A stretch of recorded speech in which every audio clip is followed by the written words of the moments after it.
the king shitters boil over out of the skibbity toilet that is EVE Online Rust and apparently the FFXI link shell I'm in. I don't know. I don't know. Let's all hope they get better. All of them. The dudes 6v1ing a dude who doesn't even have weapons equipped. We hope they get better. We know that they won't probably because you know what they're doing. They're compensating. No skill, so they've got to bring 6 people to press F1 on you.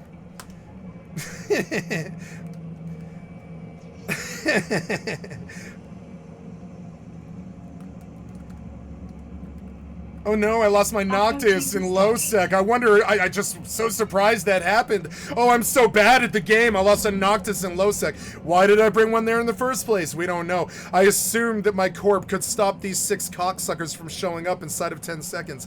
But no, nobody can actually stop the power of the 6 cocksuckers. They have to suck that cock.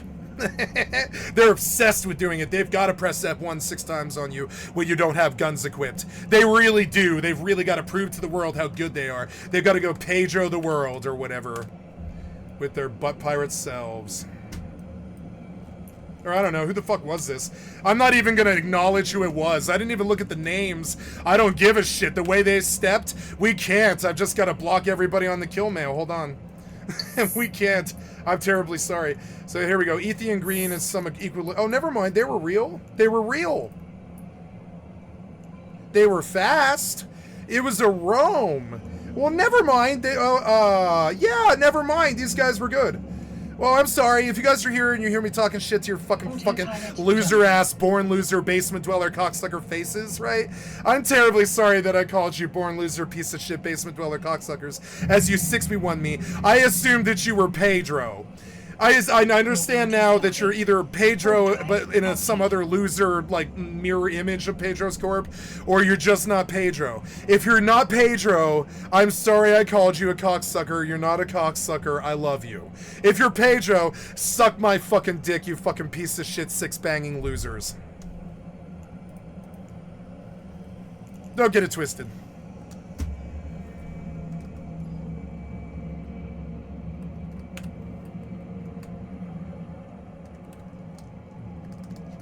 If you're Pedro, don't forget to go fuck yourself.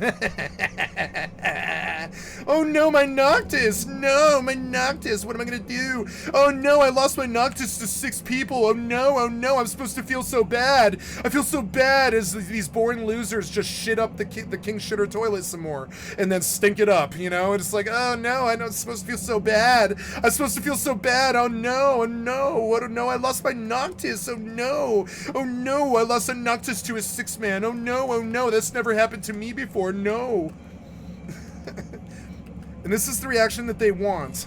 But no, it's still 6 dudes banging a naked person. Like the beach on Rust. Same shitheads, same losers with the same lack of morals and fiber and shit. Same cocksuckers.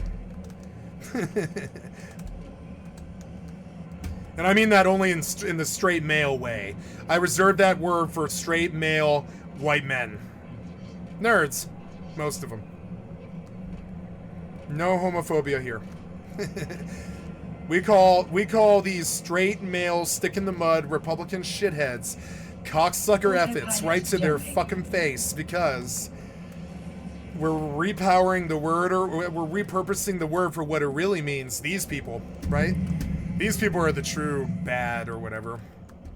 Anyways, I like owning the bigots. The bigots act. I like owning the babs. They're actually really fucking easy to own because they're so low IQ. You can walk all over them and you can lead like a fucking social revolution against them with a sentence. And you can get like 50 people to fucking block them because their homophobia isn't cool. They can suck a fucking dick like that shit they hate so much. You know what I'm saying? Like their homophobia is not fucking cool. So I'll lead a little social revolution against you. Get you perma-banned off your own fucking server or whatever. A fucking, oh my god, there's like, it's like that Trailer Park Boys line. I've only ever met one other loser who got shot twice in the same day. He was a real dick, right? Oh man, I've never met somebody who got banned off a private server. That's really fucking rimming the skibbity toilet bowl. Jesus Christ. You're really tonguing that skippity toilet bowl rim, I swear to God. And I don't care what you think, fucking homophobic shithead. I don't care what you think. I'd like to buy some liquor, please.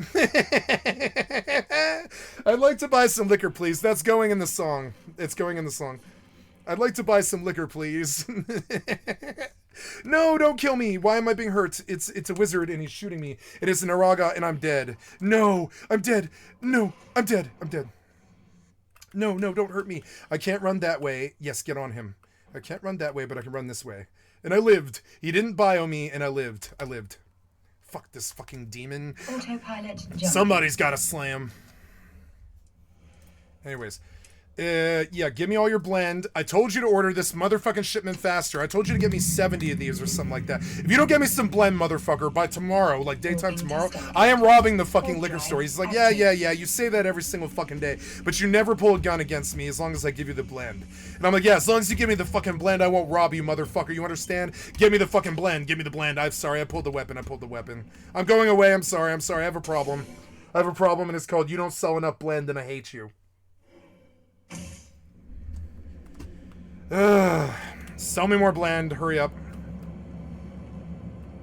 Oh my god, you're so annoying. You're so annoying with your button presses for sitting down on this piece of shit animation with the piece of shit keybind, with the piece of shit system to pass the time for no reason and your piece of shit bad design and all these terrible things. And I mean, I know that there was the same design that you used in Morrowind, but you got to keep using it for the next 7 games, right? Oh, Todd. In Todd we trust. Okay, so they're getting crossplay. So where do you think so how long do you think he's going to make us wait before he tells us what the second thing is? Do you think it's minute 9:30 or do you think it's like minute 7:10? I'm thinking it's let's cheat and look at some of the pictures. I'm guessing it's something combat based. So I'm thinking he'll finally get to the point around like 7:48. Let's see. Players. But for veterans, it does make the game feel boring and lifeless, and it's just not immersive. I mean, there's nothing worse than facing a difficult boss or, literally a god of Elder Scrolls lore and just holding down a heavy attack and being able to win, basically. So this has been a known issue in ESO for many years. Players have created builds designed that just remove the challenge from the game because there's no need to really optimize or even think about survival with this type of content.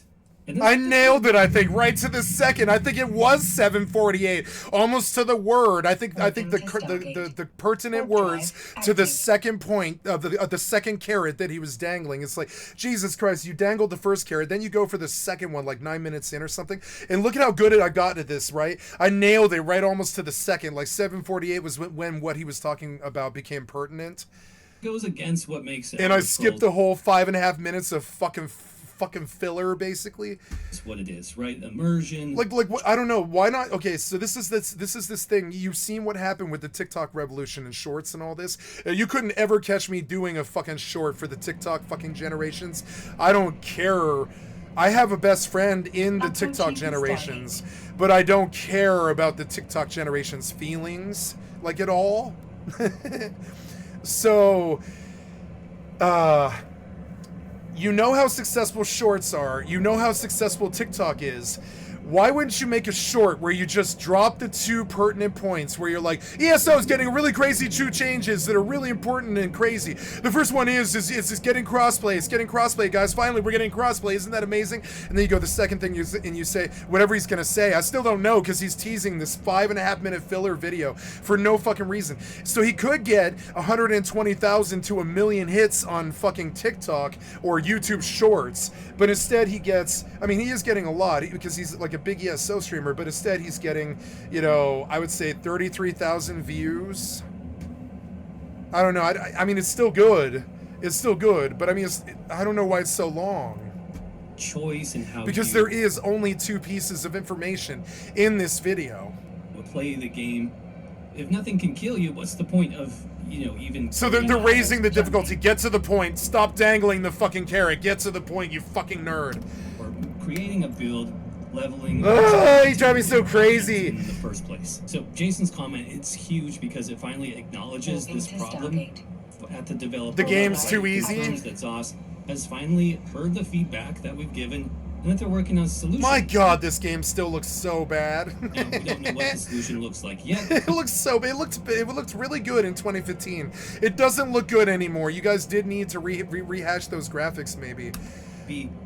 Oh God, this is like maybe the worst looking MMO on the market now, maybe. Difficulty settings. Look, it's all foggy, like maybe like 300 meters away. Overland content and questing.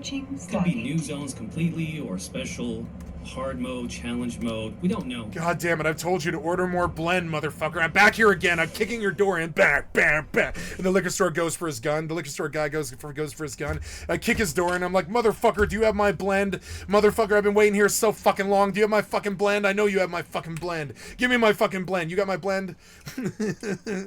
God damn it, I did this in real life long enough. I don't need to do this in fucking a video game, Bethesda. You're so dumb. You need to think a little bit more about the things that you do. I'm sorry, I'm just being very clear about it. You are simulating me being a fucking addict just because I want some drug addition to my combat style. So I have to sit here for fucking 45 minutes just to buy blend. It's so dumb, and I know you designed this on purpose. Why? Just give us blend. You know how much we like Max Payne and bullet time. We like bullet time in Max Payne. We use it all the time in all kinds of games, like Batman and motherfucking I don't know, Aloy from fucking Horizon has that. Everybody has that. If you jump with Aloy, you get bullet time. Do you remember? That's one of the things that was so good about the game. If you jumped, you got bullet time. You're so close to being good, but you do these critically bad decisions, like the blend thing. Look at how fucking painful this actually is. It's so annoying. And every time I try to move the hours on the clock, I stand back up again through your stupid ass animations that aren't there for a reason or whatever. I don't really understand why I need to watch her sit up and down and up and down and up and down over and over again for 25 years. I don't really know. So here we go. 24. Give me more blend, motherfucker. I know you got more blend. I want like 80 blends. I'm not leaving this place till I have 80 crack vials. You understand? 80 vials, bitch. Put them on the motherfucking counter now. But the key is that it's being worked on. Now, of course, there are some difficulty scaling. $15, little man. Put that shit in my hand. Systems in ESO already, which the developers could use to make overrun zones more challenging, right? We have veteran difficulty that we have. God damn it, I'm so much more funny when I'm sober. It's annoying. For dungeons and trials, this is essentially more health and more damage from enemies. There's also hard modes for specific bosses. I don't care. I still won't play your game. Reality. Hurts Donut. The shocking new UFO hearings. 2 massive new features. I'm not interested in this anymore. Don't bring it to me. Reload. What's that sound? Oh, right, I'm like sitting here drunk on some fucking park bench, like drinking blend all day long while I wait for the fucking blend shipment to come in. God damn liquor store owner, I'm so fucking angry at him. I want to shoot him in his fucking face. So fucking annoying. Stupid ass fucking liquor store owner would not sell me blend. It's so annoying. It's the same old crack shit that I dealt with when I was a junkie. Ugh, you wrote it into your fucking video game. It's so fucking annoying. It drives me crazy. You do stupid stuff like this all the time. Just give me my fucking blend. Give me my blend, damn it. Give me my blend. Give me my blend. Moving to Stargate. The best upcoming UK music, 65 pills a day, The Tragic Life of Kurt Angle. Well, if he wasn't a ball wrestler. If he wasn't a ball wrestler. Oh, yeah, the Blades. Or no, yeah, the Elder Scrolls Travel Shadow Key. I remember that, yeah. California protests intensify after Trump sends guard. Trump deploying additional 2,000 National Guards troops to L.A. Newsom says, what's next for those arrested during L.A.'s immigration protests? Deep and complex post-apocalyptic wasteland roguelike from 10 days ago as we descend. Let's listen to some Splatter Cats. That'll be fun. Today in the world of indie games, we're gonna be taking a look Indie at a games. demo that I've been really waiting for. Actually, this was a demo that knocked my socks off the last time that I played it during. Get more blend. God damn it! I need more blend, you motherfucker. I used up all the blend I bought yesterday. You got me more motherfucking blend. I need more blend. You have blend. I kicked your door in. I'm here to get your motherfucking blend again. You got blend. Oh, you're so annoying. Do you have blend? I don't want to talk to you. Just shut the fuck up. Put the blend in my motherfucking hand. Take my money, you fucking shithead. Fuck you. Order the blend faster. I hate you so fucking much. You better have my blend tomorrow, bitch. I'm coming back for this blend. I can RP stupid-ass Bethesda shit just fine. I mean, this is what... this is the immersion that I get when I play these games. These are the thoughts that I have in my head when I play the game. It's so annoying. I'm just giving you a window to the insight. It's so annoying. Oh, good. Let's wait for 24 fucking more hours again. How many days did we wait here? Oh, you know, 40 days and 40 nights of rain have come to replenish my adolescent brain or whatever. And I need more blend. Blah, blah, blah. I need more blend. I need more blend. I need more blend. It's a little game called As We Descend, a roguelike, I guess. It does have permadeath, but I guess it does have meta progression. So I guess we'll call it a roguelite this time around the block. But anyways, in this game, you're part of a post-apocalyptic society that worships a Warhammer 40k style god empress. Don't care. The shields to the wall. Don't care. Show me the combat. Nope, probably not. Go further, maybe. Maybe, probably not. I have 1 gig broadband. Why are you lagging? Hurry up. Show me the combat. No! I have already played Hearthstone. I am terribly sorry. I don't need Hearthstone clones. Stone clones? Don't need no more stone clones. I'm gonna say it. Don't need. Don't need. How do you say don't? I'm gonna say don't need. No more stone clones. Don't need no more stone clone.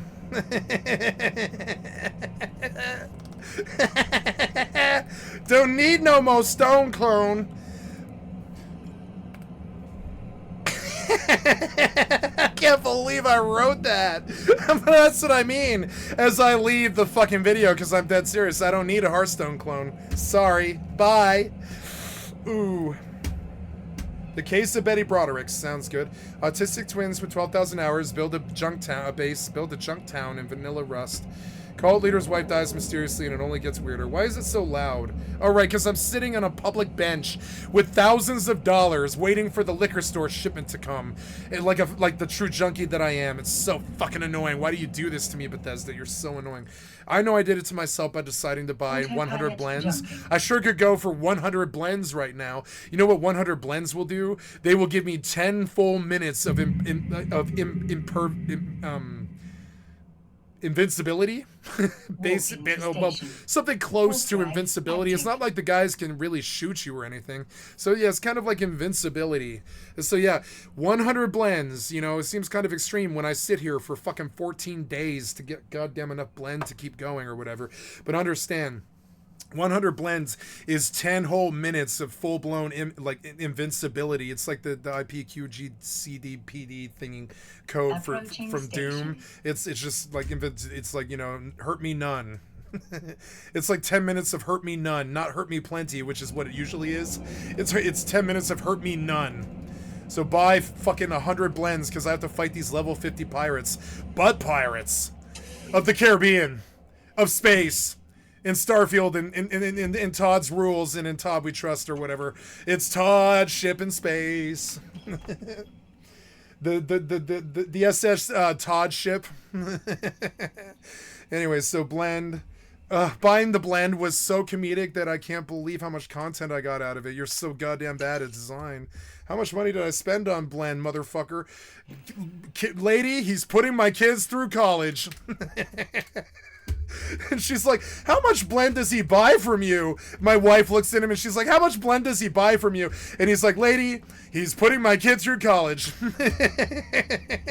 Fuck you. Order more goddamn blend. If you don't order blend, I will fucking fire. I will fire next time, motherfucker. Get me blend. I don't care about your fucking here for some blend. Yes, I am here for some blend. But you don't have any. Here for some blend? Yeah, I want some blend. You don't have any. You fucking don't have any. You don't have any. You don't have any blend. Look, I will prove it. You don't have any blend. You don't have any blend. You're so annoying. You're so annoying. Sorry, my finger slipped. Oops, my finger slipped. I couldn't resist shooting the liquor store owner in the fucking face because he wouldn't give me my motherfucking blend. Give me my blend next time, bitch. Give me my blend next time. I don't ever want to do this again, so we're going to stack up like 100 of them or something. I don't want to do this for a long time. Fuck this shit. So here we go. I know how to break Bethesda games without losing my achievements. And it's called cheating, just like everybody else. You know? God damn it.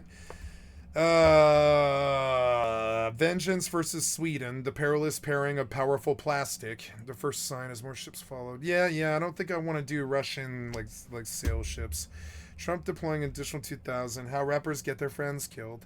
This is Sea of Thieves and Left 4 Dead in space, and it's good. Jump ship. Hey, what's going on, everyone? What's up? Joe I don't here. know you. What's up? Go Joe. Yeah, I believe the same thing. Go Joe!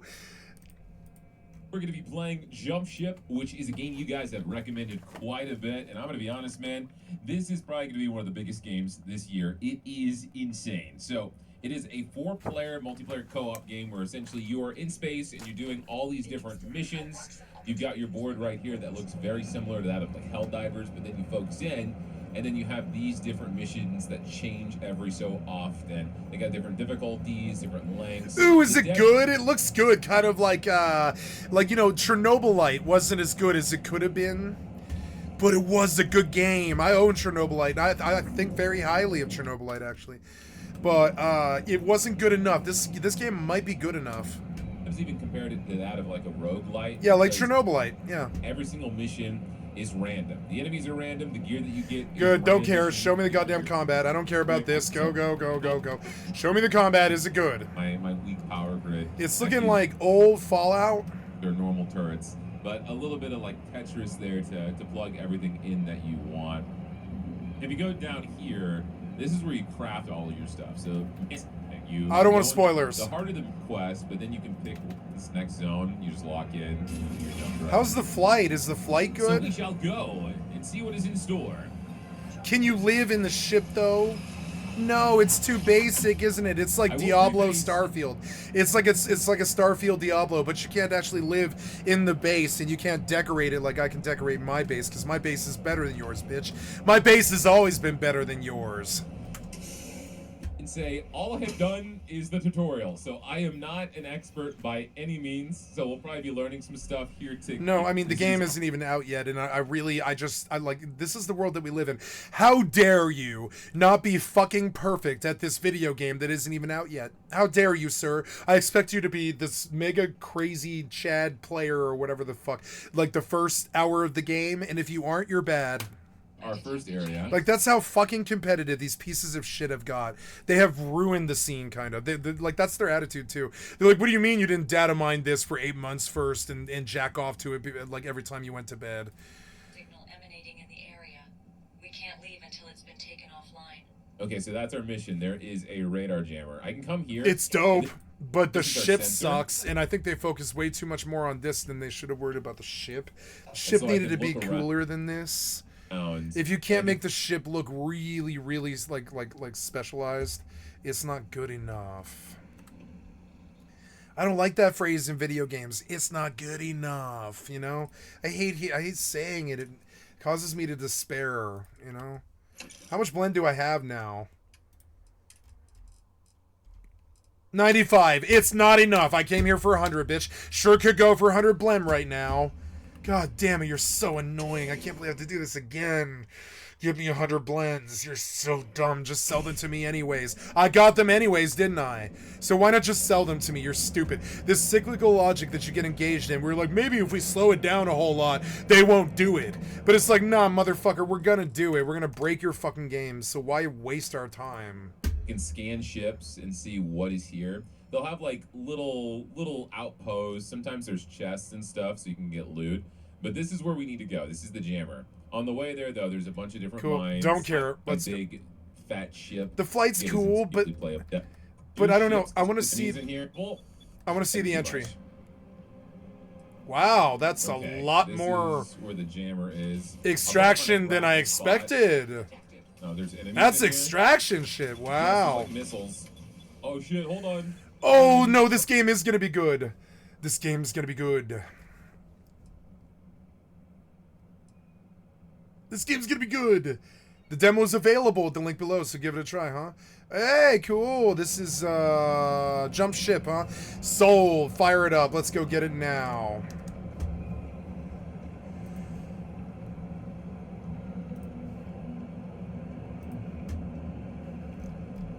I have 734 now. Jump ship.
Grapple.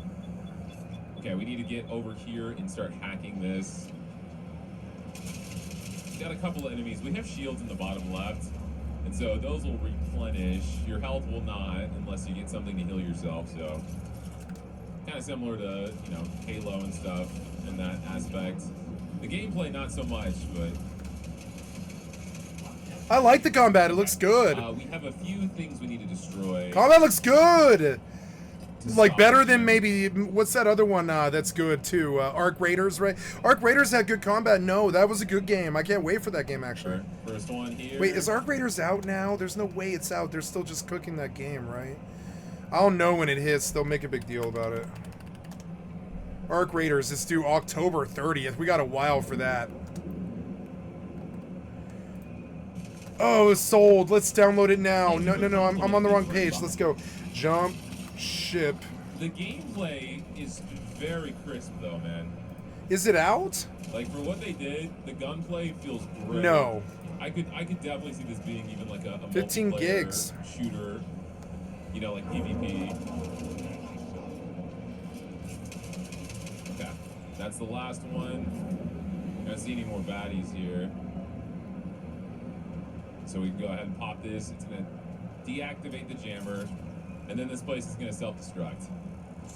So we need to get the hell out of here. Yeah, I'm going. Don't blow me up. My ship's all the way back here. When this explodes, though, it's going to give us some loot. So I can wait. Nice. Let's get The jetpack looks good. good stuff. One thing I do like about this game is you don't have to carry it all to your ship one by one. If you don't have enough inventory room, you can just teleport it to the ship. So I can just boop. Some of the stuff is just loot that you can sell, which you don't want to worry too much about. Side clip. What is this? Oh, that's cool. Okay. A rail gun. Oh, hell yeah. Wait, what? Large hostile forces? Okay, I need to go back to my ship. This is Large good. hostile forces. Incoming large hostile forces. We have 50 seconds.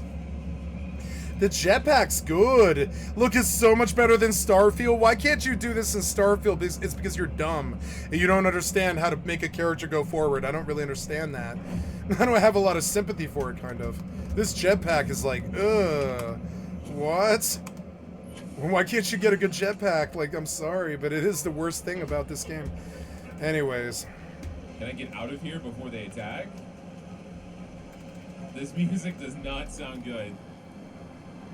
Alright, let's get to our ship. I'm not prepared. 30 seconds. Come on. Okay, where do I need to work to? Oh, I have to pick the spot on the map. I'm going. Where's the exit? Okay, that's where we can jump. Let's get the hell out of here. I do not want to mess with any large enemies right now, because it only gets harder as you go on, and I am not ready for that. But we did get to the next area, and this is the final area on this mission. This is where we'll find the plasma. Just don't end up like the other rest of them. Yeah, you got it. Thank you, GLaDOS. Alright, so we've got one spot there we need to go to. We can scan this. Heavy gunship, fighters, weak fighters. You can even try to kill them on your own outside of your ship, but it's not super recommended. Corvette, powerful ship, carries a Wow, that thing was fucking awesome. Well, I What can is board it? This ship and go inside of it and try and loot it. But I'm gonna Oh, go it's down my here real station. quick, because we got this. Yeah, that's my station. I own this. I don't have that I own that thing, and I don't even know what it looks like. But I do own that thing. That's mine. So now I've got money in the top left, 57. If I go here, I could build a med kit just in case I need it, but I'm not. The liquor store. The liquor store. I forgot what I was doing. This took so long. I'm thinking about getting myself a rocket launcher. Split reactor. Let's wait until we see exactly. Okay, time to write off this. Spot.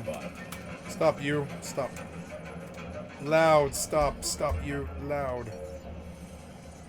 Go back to the liquor store or whatever. Just wait. Just wait 24 hours or whatever. 2 a.m.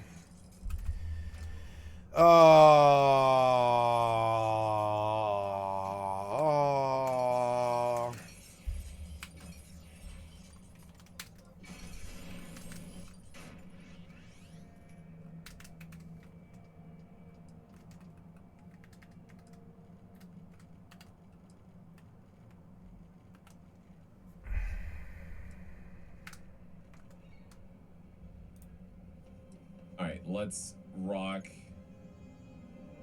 Unfortunately, I can't make another reactor yet that can fit both of my guns. I don't have enough unlocked at the main base.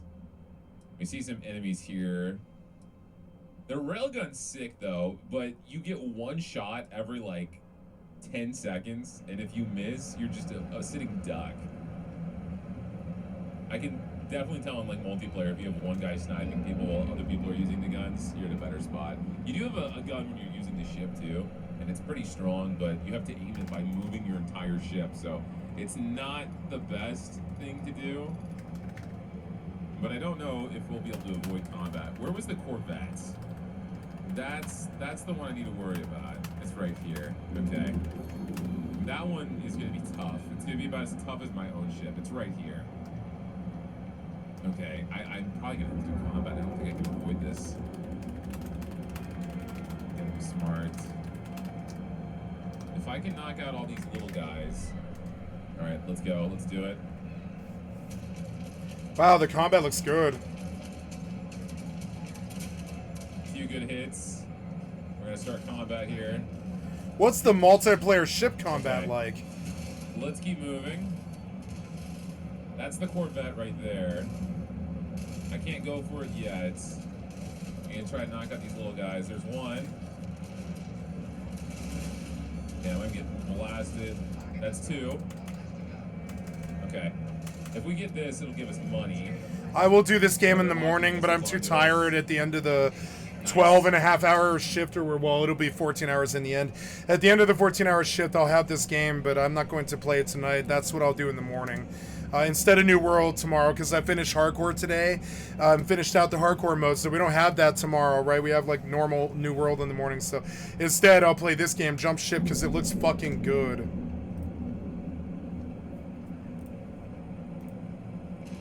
It's another one down. This is the Corvette, huh? Okay. Let's keep moving. I'm gonna try this. I need to go fast. Get close enough. Come here. I'm Wow, almost are you locked really in. trying to So shoot fast. this spaceship with a machine gun, or what? How are you so fast, dude? You're such a big, beefy ship. I think it's funny he's trying to shoot me with his missiles. All right, I think I'm close enough now. Yep. Wow. Let's go. What? Okay, reload. Be careful. We got some more gunners. We're fine. This guy is No big good at deal. this. Just hanging out, man. I have to be careful though, because they could be beating up my ship right now. Let's hack into this. I think I'm getting shot at. You're low health. You're about to You. bite it. Okay. Grapple in. Grab this. And let's go back to my ship. Wow. This game's gonna go far. Alright, so that ship that we just broke into, it's gonna explode.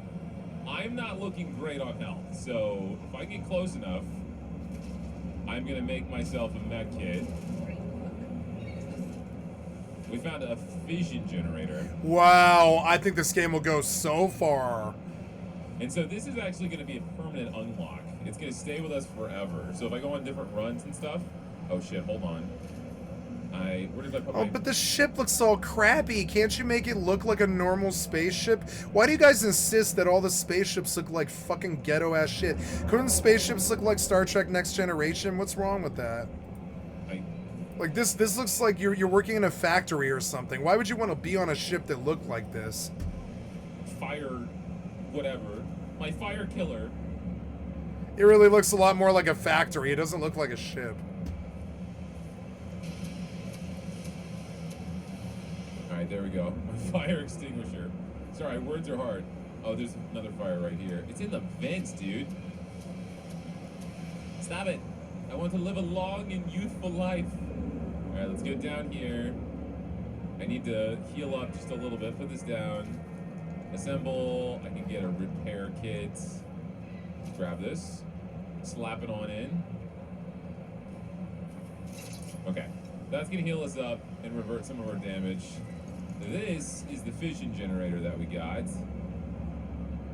So I can install this. Power grid layout. He's Wait, done did this increase my before. power grid? He's lying. He had played the game for probably like 2 or 3 times before he recorded this, and he's trying to act like he knew. Sorry, he's trying to act like he doesn't know, but he knows. You can see how, like, this stuff, there's no way you could just blast your way through this stuff this fast. No way. You'd have to actually study the puzzle, and he's not doing it. Yeah, it did.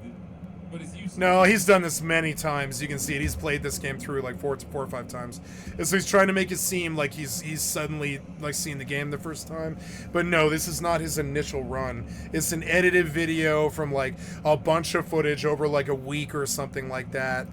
And he's like voiceovering each part, and the problem with it is I find it deceptive.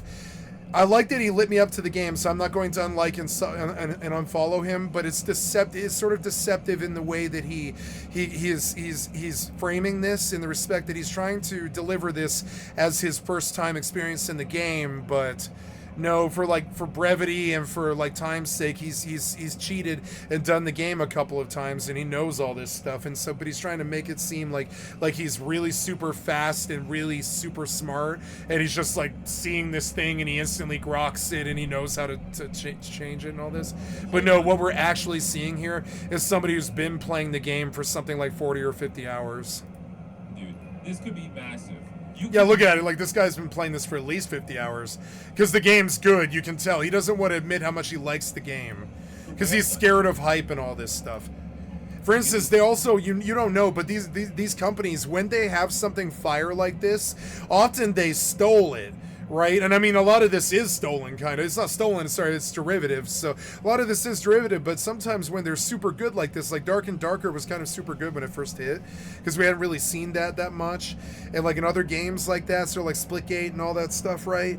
And so, like, yeah, so we get scared when the game's good, because we don't know if maybe they might get busted. Like Power World was like that. Power World was super good at launch, and so look how long that lasted before like Nintendo was suing them and all this shit. And suddenly Power World didn't look look that good anymore, right? And so was Sid. Helldivers was like that too. So he's scared of the hype, so he tries to deliver this lie experience where he makes it seem like it's an easy game to grok the first time that you play it, and you can just blast through it and have fun like this right away. But no, what we're actually seeing is somebody who has spent like 50 hours to 100 hours. And the reason that I think this is because I watched a video one time about building a house in a day.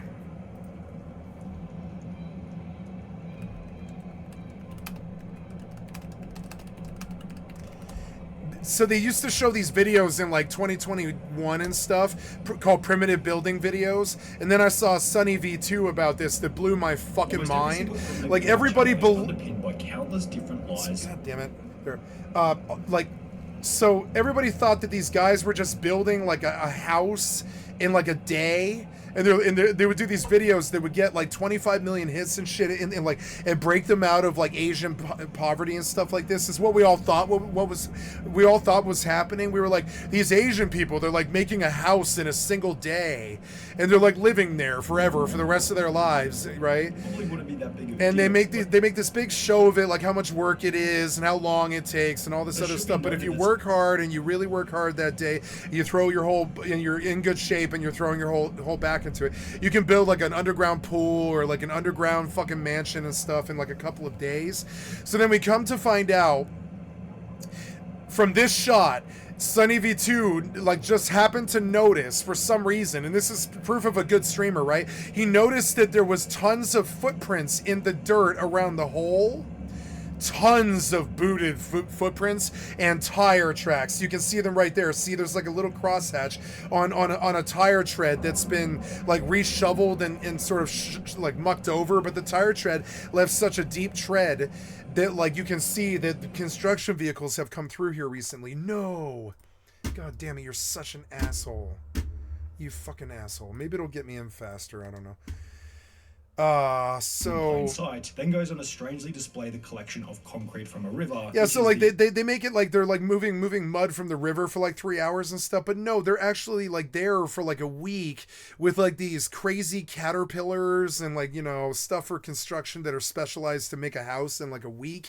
And they have a crew of like 30 people that work like 24/7 for like 5 days and stuff, so it all looks like it's in the same day, right? Like something that could happen is if the weather changes and you're trying to film something that only takes a day, but it's actually taking like a week, then the weather changing could actually throw off like a 30-man push to try and sell some video or something with a bunch of production value and money invested and all this stuff. So they make it an art form to build like these crazy underground palaces and stuff that are kind of small, but they look like poor people built them. But no, it's actually a full-blown construction company. And after I watched this video about how primitive building videos are staged, I started looking for it. And when you start looking for it, you begin to understand that nobody could ever, on their first playthrough, like play this game this fast. Like for instance, you wouldn't remember, like now he's going to go put this install component in some jack socket or something like that. Now you're not going to remember. Now it is easy to see because the game is hinting at where to go. So this part makes sense. He's fast because it tells him where it is, right? But after this, he's got to come back. Now anybody who's playing the game for the first time is going to come back to this thing that's on the wall that he looks at. Power grid?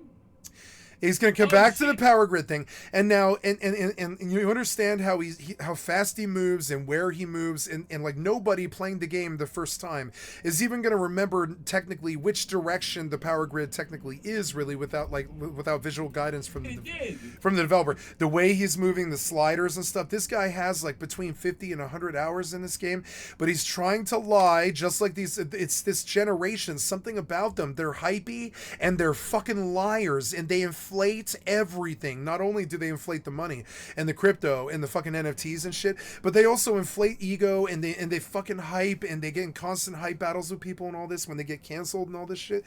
But I mean, like, most of their shit is based around like fibs. They're not like direct lies that they could get sued for. They're like these little innocent little white lie fibs, like, oh, I'm playing this game for the first time. But you're not, though. You have like 100 hours in this game. You can see it. But it's not useless. Hold on, dude. This could be massive. So he's like pretending like this could be massive because he's like hamming it up so he can like engender this like feeling of suspense in the viewer and stuff. But no, the way he's moving looks like a 100-hour vet at the very least, maybe 200. You can use your railgun now. You get this to work perfectly. You're great at puzzles. Oh god. All right, hold on. I move this here. We put the railgun in. Oh, hold on. I gotta move this out. It'll happen. It'll happen. I feel it all coming together. Put that there. Oops. Put this here. Put that there. I don't think there's actually... Wait, what happened there? Nope. Goddamn piece of shit. You put me on a new game. I swear to God, you did it on purpose. You know I didn't move my mouse or even touch anything but the F key. And I was on the continue button. You put me on new for some fucking reason. The way that your client has spaghetti code, it put my cursor on new, and it does it all the time. Why would you do this? So I turned everything on besides my regular cannon. I don't know. I don't see a potential solution. It's just because of how awkward the position is. Yeah, I do fine. though. We I do not see wanna it. not I have a see it. normal cannon. That's fine. That's left us with some better No, you options shape and then never later mind. on. I'll just need to get, I guess, another generator. Okay. Maybe All right. not. That's okay. Maybe I don't. Maybe I don't see it. Let's go I don't to know. I would where have to be we there. Want to loot. I'm healed up a little bit. If I get this money, we can use that for crafting. I do my best not to start up another fight. Actually, I mean, I think he probably is being honest about it, but it's still, it's like, it is a form of deception, because anybody coming in and skipping through to like the middle doesn't really know that he's played the game before, so they think, oh, this will be my experience the first time that I play it. But no, that hyping that they do, where they act like it's easy and stuff, like it's all easy to do.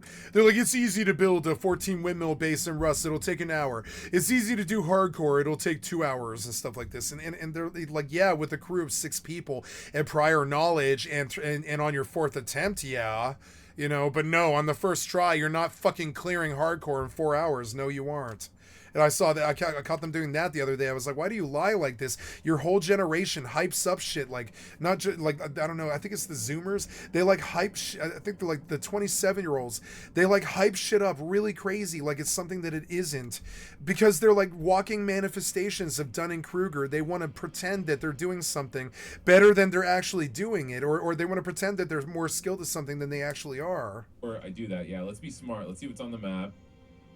There's just one gunship. That's I mean, he is good. He's obviously a very seasoned survival player, so I want to buy that he's just grokking this game instantly and just chain running through it instantly and stuff. Like he's been playing it all of his life. But it looks like at least 300 hours to me. The end of the world. Something like 100 to 300 hours to me, something like that. We will be good. And he's like, I've never been here before. And I'm like, maybe that's possible, yeah. But no, I think you probably have. I think you've probably seen everything this game has to offer, or you wouldn't have done a big video about it. Are you going to try? And that's one of the problems here. I don't like scripted. I've never liked scripted. It's hard for me to like the video. I'm going to leave, you know. That sucks, but yeah, you know, but I did like sub and I'm going to stay. Let's see what else he does. Yeah, I will not be dismissive of him. I will be dismissive of the style of that video, because I think you probably do it in all your videos. You act like you're super good at something when you've actually like just clocked 300 hours, you know? Kyborg. Desktop Survivors 98. Oh no, controls and it's great. Desktop Survivors 98. Destroying the hardest difficulty with just my fists. Kyborg is insane. Let's see what he says about this game. Hey, what's going on, everyone? Joe here. You sound exactly like Splattercat Gaming, because he was like the first one to make it in the indie game fucking thing. And we are back in Kyborg. I wasn't actually thinking about. I'm sure I do too now. I'm sure I sound like Splattercat a bit myself too. Video. I've watched everything he's ever done, I think. For a little bit, but you guys have asked quite a bit in the comments. You want me to finally toughen up and do difficulty 7 and build up. Show the combat. It looks good. Show the combat. I don't like the UI. I don't like the combat. No, this is just the Surge. I don't need the Surge. Fuck off. Nope. Sorry. 10 amazing tactical RPGs you need to play in 2025. Sure, I'll bite. Why not? They're all turn-based, aren't they? Which is gonna piss me off. Some of them better actually be good. Like Kenshi. Kenshi's not totally turn-based, you know? It can run in real time, so like that's kind of what I want. War Tales, are you serious? Although I never did get my hands on War Tales, I never did buy it. Drops you into a gritty, plague-ridden world where being a mercenary isn't just a job, it's survival 101. No chosen one, no world-saving prophecy, just a bunch of rough folks with swords, debts, and absolutely no dental plan. You lead a crew of nobodies trying to make coin, stay fed, and not get stabbed in the woods by bandits. Sounds grim? It kinda is. But that's what makes it so good. The real magic here is how much freedom you have. You recruit your squad from scratch, assign them roles. I wish it wasn't isometric. Can't you make it 3D? It looks fucking perfect, except it's isometric. I heard a really funny thing about this. It was like, top-down view will sell well in 2025. That was like some nerd was like joking with me the other day in my link shell, and I was like, I can't stand fucking top-down isometric games anymore. And he was like, top-down will sell real well in 2025. And I was like, oh my god, that's actually a really good burn. Because I mean, yeah, this top-down shit from 1994. How long do you think you can ride on this? You know, like even Bannerlords, I think actually had 3D. We should re-examine Bannerlords. Maybe Bannerlords is the game I'm looking for. I don't know. It definitely has a Kenshi feel to it. Let's go look. Was it Manor-Lords? Sorry, Manor-Lords. Manor-Lords. Manor-Lords review. Are you dying? I think you are. You're so annoying. Die, Ice Elemental. Die, you. No. No God for you. Just stop. I shouldn't sit down here because I'll pull like 8 demons. Hurry up, you. Don't got me. You gotta get out of range. Gotta go to bed soon. And then walk for 2 hours in the sun. Yay. Or no, I guess I actually go shopping tomorrow, I guess.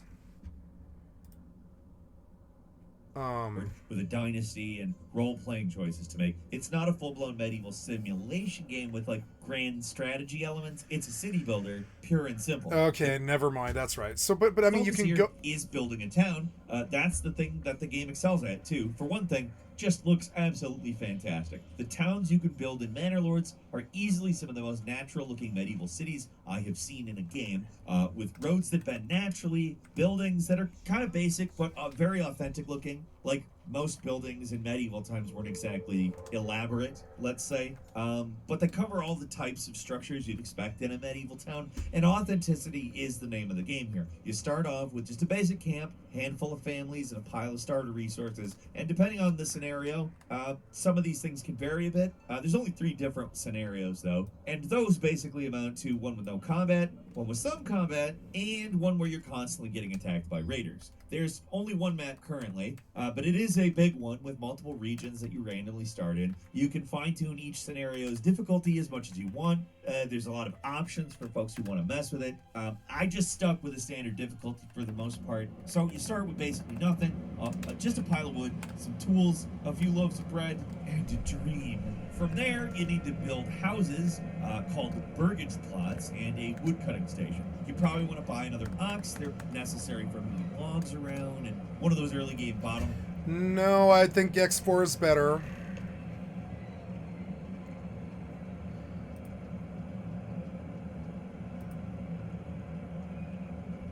A camper disguised as pallets. That's fucking brilliant. Brilliant. Camping with Steve. Steve Wallace. I like Steve Wallace. Look, Steve Wallace got famous. I was into this guy when he was like 10,000 or something like that. He's 2 million now. He works with this guy called Rocky Mountain Ovens that I really, really like. Rocky Mountain Ovens is even better than this guy. But I like Steve Wallace, and when I was into him like 5 years ago, he was at 10,000. All the people that I like are becoming these weird million subs because I have good taste. Got a trailer full of pallets, but let me tell you what. I knew this. I watched this guy when he was at 10,000. You can see it. He used to be at 10,000. You can see from the way he looks. It's not pallets. But not anymore. Now he's got 2 million subs, and he can do stuff like make pallet trucks with his free time, which seems so amazing to me. Hells yeah. Okay, can we buy Blend yet? Did you get the last fucking shipment of Blend in? I'm fucking tired of buying Blend. It took like an hour. I can't focus on it. It's so goddamn dumb. Okay, here. You, hurry up. You, Blend now. I'll blow your fucking head off. Give me Blend. Let's go. Let's go. I need it. I need it now. Now. I need the Blend in my sweet juice and my sweet, sweet veins. Give me the I'm gonna shoot up right the fucking front of you. Fuck you. I'm gonna shoot up right in front of you. Okay, 107 blends. I sure could go for 107 blends right now. We're gonna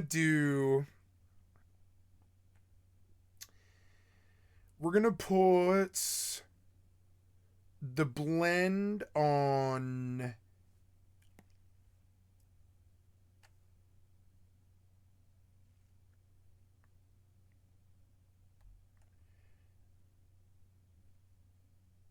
two.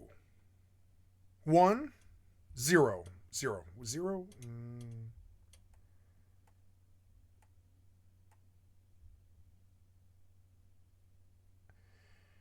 I will put the blend on my 2 key. No, I will put it on my 1 key, and I will move the nice stun gun to my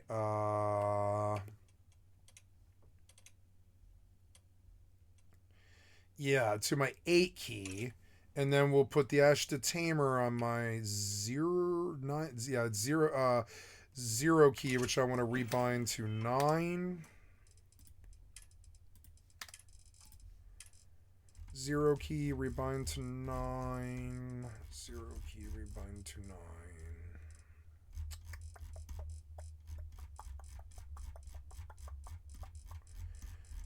Why am I down this far? Did I pass it? Of course I did, but I don't see it.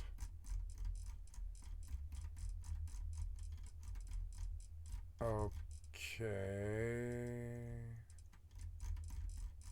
Oh, here we go. So 8, 9, and 10, and then I have a 0. Do I?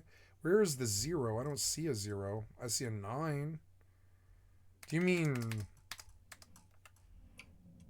I see a 9? Is that the 0? I don't know. No, I rebound my X to 9, and I should have rebound my 0 to X. Okay, so we'll come back to bindings, and I want to put my 0, my X on 0. My 1 key should be on 1. My 3 keys should be on...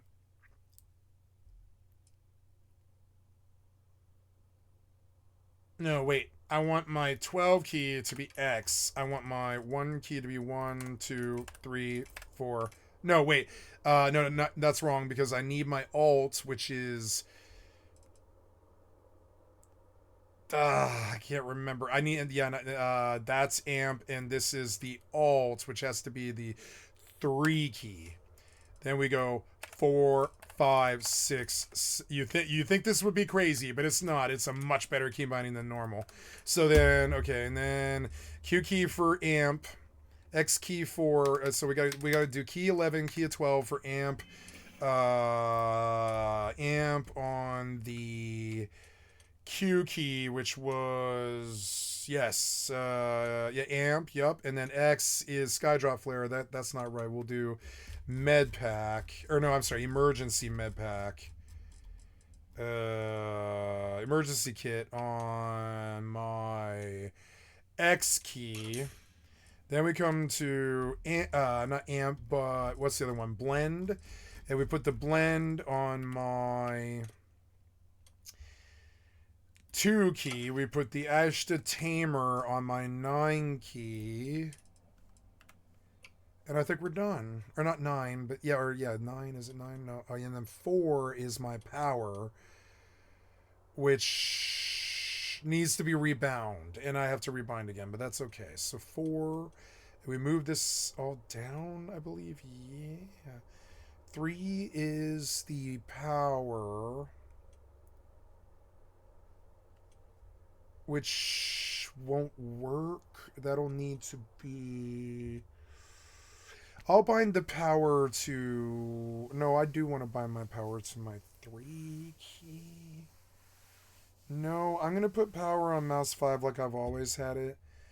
And then we'll put the shotgun on 3. Sort by value. Put the shotgun on 3. Which is this crappy white.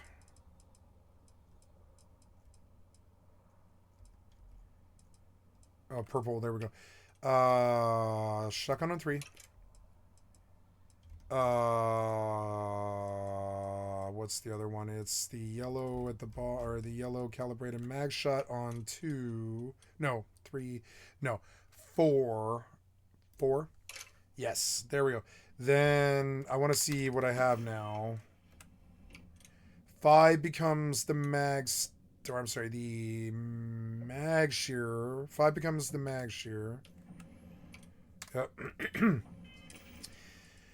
Weapons for the mag shear. Sort by DPS mag shear, mag shear, mag shear. Nope. Modified calibrated mag shear 5. Then we come to the smart gun on 7. The mag storm on 6. The Ashta Tamer on 9, and the disruptor on 8, and we've got a little bit more of a reasonable thing going on here.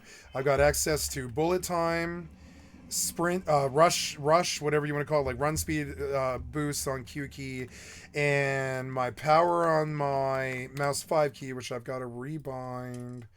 Bindings for power is mouse 5, and then whatever else I just rebound. Toggle always run, which I guess no, that's on the right key, but auto move, right? Yeah, auto move is on Y. That's okay. I guess I would normally do that on middle mouse click, but I don't know if they'll let me. Yeah, there we go. Maybe, right? Yeah, I think so. Because I don't need melee in this game. I'm not worried about that. So, okay, there's everything. We go bunch of big changes. We got blend, which is good. Now we can leave, which is good. I did a whole bunch of side quests, and I worried about my bullet time, and I addressed the issue. It took me like 2 hours, but I got my bullet time on my achievement run, so I don't die all the fucking time against these nasty bosses that take like two chain gun mags while they're knocked out on the ground before they even die. And so, yeah, definitely slowing down time definitely helps you fight those mobs. There's a reason that it's in the game. They just don't want you getting it so easy. They want you to spend the time. And it's fucking annoying that they do. Okay, take me to the next rando thing or whatever it is. Activities for talk to Clover, wherever the fuck that is. That's in Voli system or whatever. Can I leave this? Can I go to the ship? Yeah, go to the ship. And then I need to... I ran out my fleet for no reason. Damn it.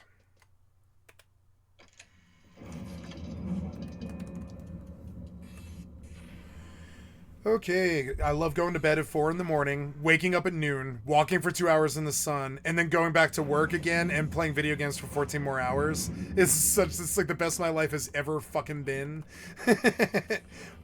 It's simple, but it works. Simple things for simple brains, right? Yeah, we're leaving to go to whoever Clovis is or whatever their name is. Clover. Yeah, where's that? Oh, yeah, she was here. Fuck, she was here really the whole time. Are you for realsies?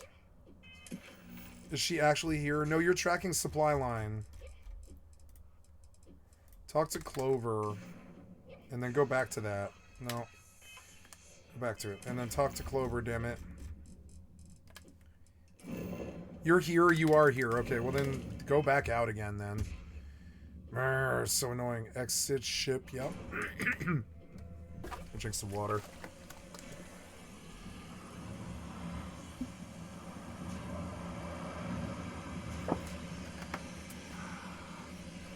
Excuse me.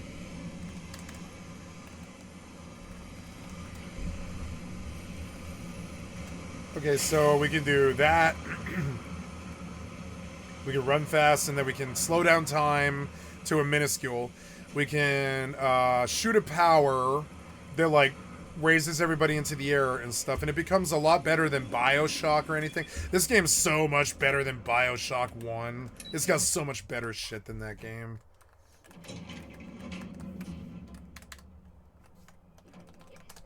Okay, use of achievements. No, don't do that. Don't do that. So now that we've blown 50 grand on fucking Blend, let's move on trying to chain quests or whatever. I kind of wanted to go to Mortal tonight when it was late and do some combat, and I kind of think I might go do that, actually. Let's see, how are we doing here? Oh yeah, I was gonna rebuy this, this fucking Noctis that I lost. At least I had an insurance payment on that one. $265, huh? Really? Oh yeah, because of all the stuff in it? Yeah, I'm sure. So whatever, buy our, no, don't do that. Buy, simulate the fit. No, don't do that. No, what did you do? You bought something. What did you buy? No. I don't care to look. I just don't care about the money that much. I don't. So, I mean, the money's hard to get, but I just have so much of it, I don't care. So, what do? I go and I simulate the fit on this Noctis that I lost. Empty out the cargo hold. Right? Yeah, empty out the cargo hold. And then fit ship. Buy all.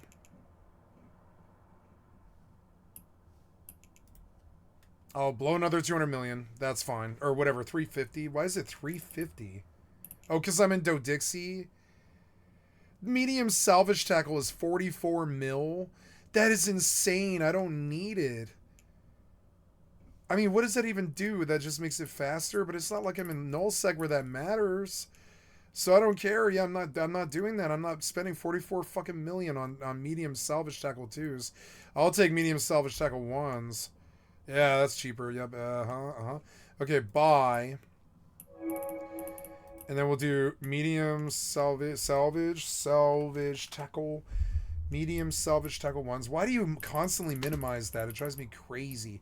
Medium, small, was it medium? Yeah, these are mediums, are they? They're medium salvage tackle 1s. We'll buy 3 of them. It's 6 mil. That's a lot better. We'll make it a little bit better. Come to here, type in salve. Fit to show, nope. Now we want to unfit these and fit these. Wait, what happened? Wait, whoa, what'd you do? Stop, your spaghetti code. So, I mean, what? So, yeah, anyways, so I want you to drag this, nope. Drag this, nope. Do I have a Noctis here now? I do. Don't buy this. Stop this now.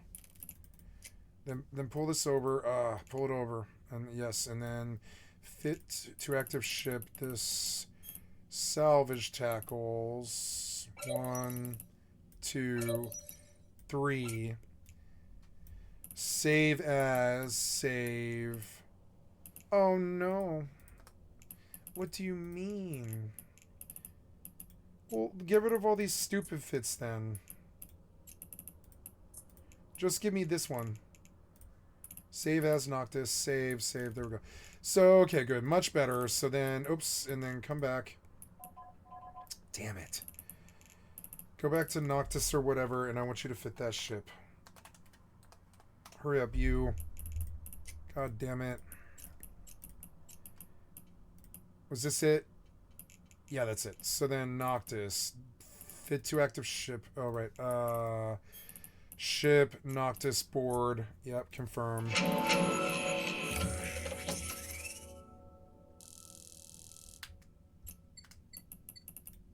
Change name, insure for max or whatever. There goes whatever the fuck it was. I don't care. I'm gonna make it back tomorrow or whatever. So then, what else? We are, getting in the ship. Good. We insured it. I'm going to Christian the ship as get knocked. Then, yeah, apparently I'm throwing money towards Noctises, apparently. I should have bought it on the Hypernet, I forgot, though. So anyways, we are trying to fit this to current ship. Boom, headshot. There we go. We got a fit insured Christian ship. We will go out. No, we will not go out. Tomorrow I will fly a Gila when I wake up. But I believe we will sit and monitor HyperNet here. Nice, I sold the package. So there's 64 of the 140 I lost tonight or whatever. 64 of the 140. You begin to see why I don't care about losing a Noctis or whatever. Because I was in low sec, I kind of assumed it would happen, you know. Especially when I go AFK, because I don't care.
Please stop talking.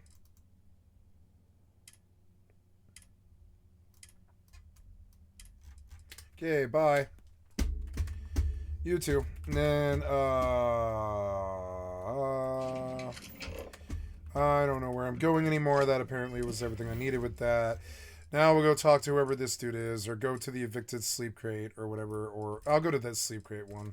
Do neon quests and just chew through these each one by one. I am out of hash. I will have to go to the dispensary tomorrow, but that'll be fun. I don't mind. Ooh, what's that? I wonder what's in there. I don't want to do this. This will take too long. I'm going to leave this place. Yep. Oh, what'd you do? I didn't even read it before you did it. Yeah. Nope. Nope. Oh, yes, I'm sorry. That is the right way. Yeah. So then, yeah, kill me, or, well, let's sit down and rest, I guess.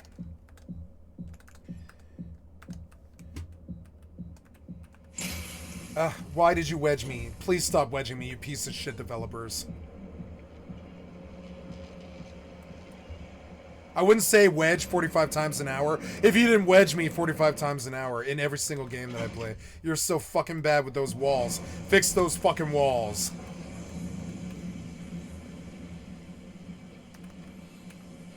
Better grease them balls, grease them walls. Do something with these shitty walls that wedge you all the time and get you caught up and fucked up, can't move or do anything. See me? See how much I'm moving, trying to move? And I know it's because I'm trying to run into the wall, but I mean, still though, it does, the pixels drag you and you can't move and it catches you really bad. It's stupid.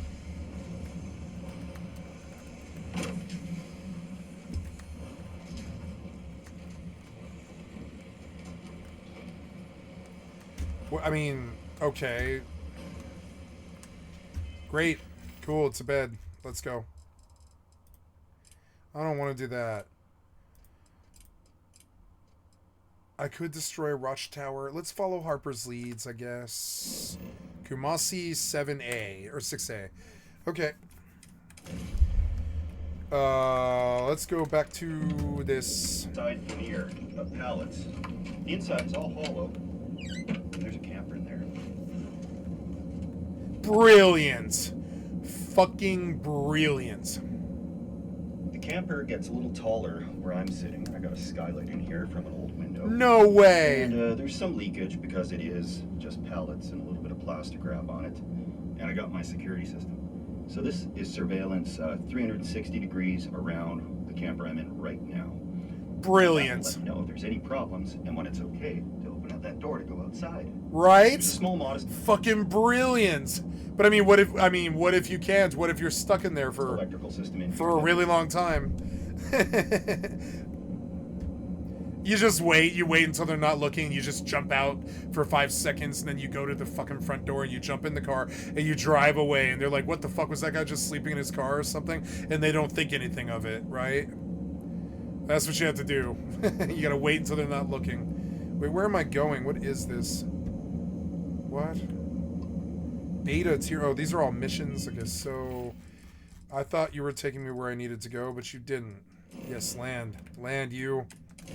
It's a watch power listening to post. Okay. Do for what I need tonight. I can't cook. This in might here be kind of with no extreme. flame. There's very little ventilation. And I'll hook up these lights as well as again. But I'll show you on the outside kind of what we've done. Brilliant.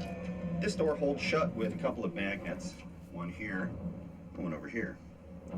And when I'm in a parking lot getting in and out, I can just close that. But when I'm going down the road... This is what I would do if I wanted to stream on the road.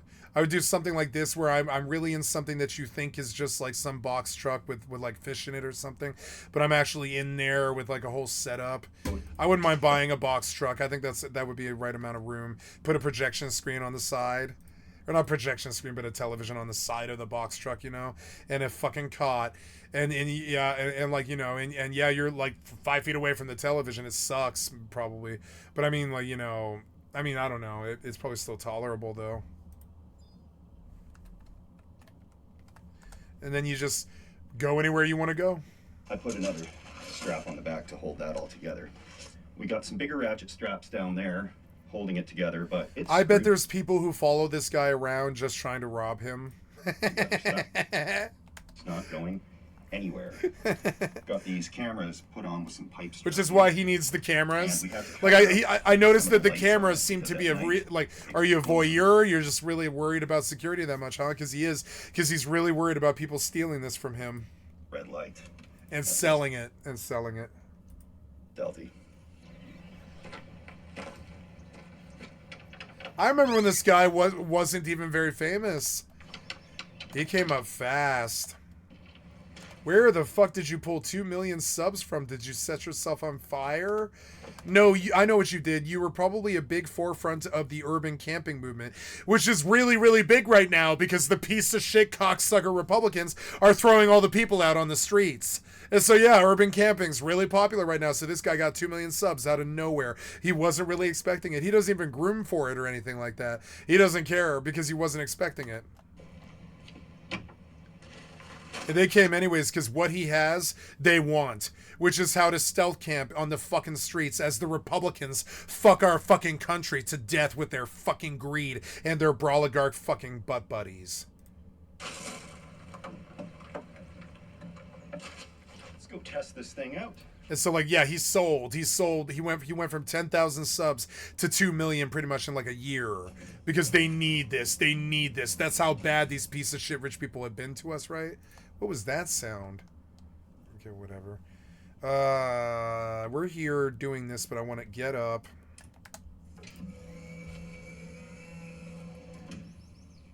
Yeah, and you just bind it so it doesn't flop open. Why not? Oh, yeah, that's not going anywhere at all. Nope. And you're just hauling a bunch of pallets. This is probably how the cartel moves its dope. The trailer has a bit of a high center of gravity, so I put some extra tongue weight to be sure we're going to be safe. If anybody sees the trailer and actually believes it's pallets, they'll simply assume I'm en route to a bonfire somewhere. Yep, it's true. In America, who gives a flying fuck if you're towing pallets around? That's an American moving pallets. It happens all the time. Down the street right now, as we speak, there is like 6 pallets sitting outside of my neighbor's house just that has a free sign on it.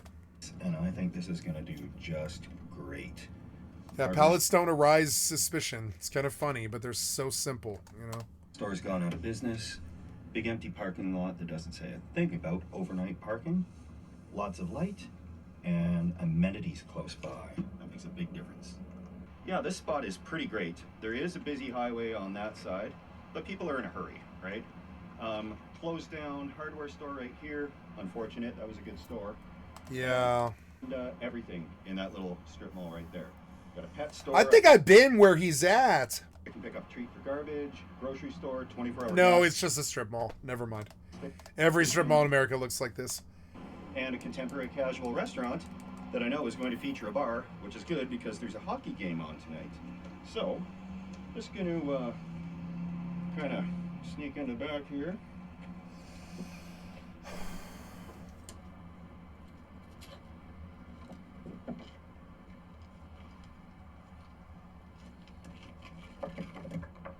Well, let's get inside. There's no lock on the door because he doesn't expect anybody will find it. I would definitely lock that fucking door. Survive the ride fairly nicely. I can actually keep this door open a little bit as long as there's nobody behind me. It's kind of a design flaw because somebody really could lock me in from the outside. But the door even has a nice little squeak. Yeah, but you could just kick the door Always open. clear on the cameras. Now that I can relax. That has to be kept at weak so he could kick it open. This is the third time I've tried to film this video. Some videos seem a little bit cursed, where.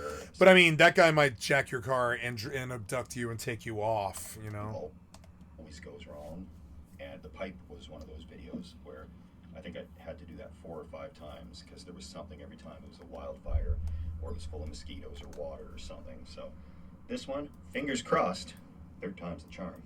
So I'm gonna wander over to the gas station first because that is going to be my restroom. And I'm gonna get dinner started here because it's a slow cooker meal and it'll take some time. Today I'm making a jambalaya and Genius. kind of throw it all in and pray type of meal. I'm just doing sausage in this one. I don't want to cook raw chicken, and I'm allergic to shellfish, so that's what we got. Diced tomatoes, chicken broth, water, Holy Trinity. We got our celery, green pepper, and onion, sausage, oregano, thyme, same thing, Cajun spice. Ooh, I want the second half of my dinner. I split it in half. A little bit of cayenne. Yeah, I should eat too. I'll be right back. Oh. I'm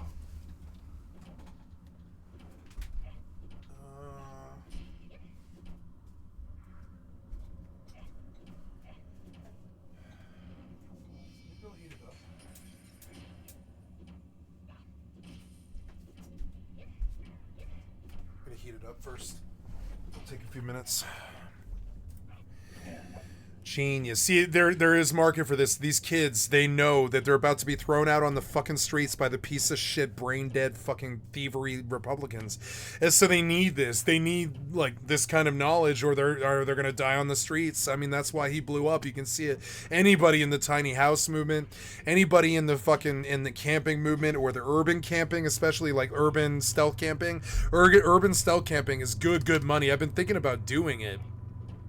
Because it's I know a lot about it, actually. I've done it quite a lot, you know? It's something I could capitalize on. So rice I'll add later on. I could just, like, let's see, what if I wanted to travel, I would convert a Sprinter van into a like, not a tiny home, but just like a vacation home. But I'm gonna stir this up and I'll hook up the power and hopefully it'll work this week.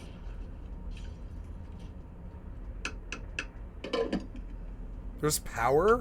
Where I mean, Set up for today, lithium iron phosphate. oh, okay. Yeah, I was like, where did you and get a power power from? Now the power inverter, that was the problem on the last one. It shorted out somehow and overcurrented the battery. And these lithium iron phosphate batteries are really good. They have like a battery controller computer inside of it, so that if it shorts out or you draw too much current, it'll shut the battery off.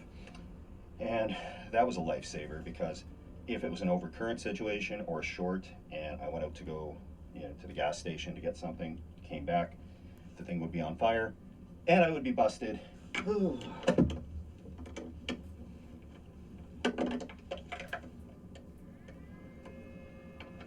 Perfect. I think we're in the clear.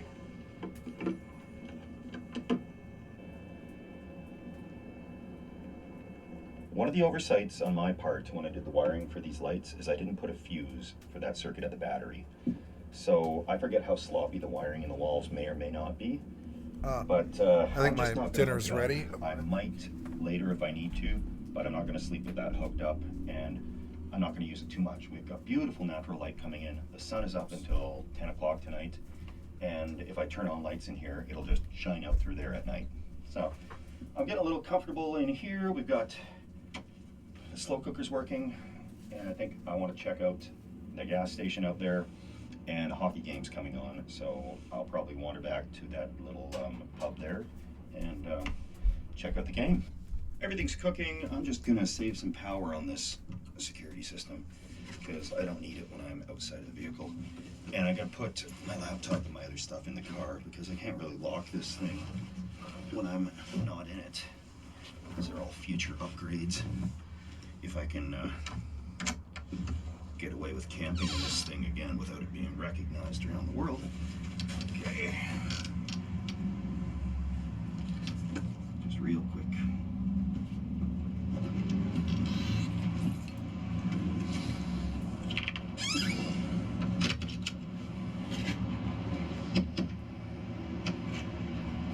Bingo. That works for me.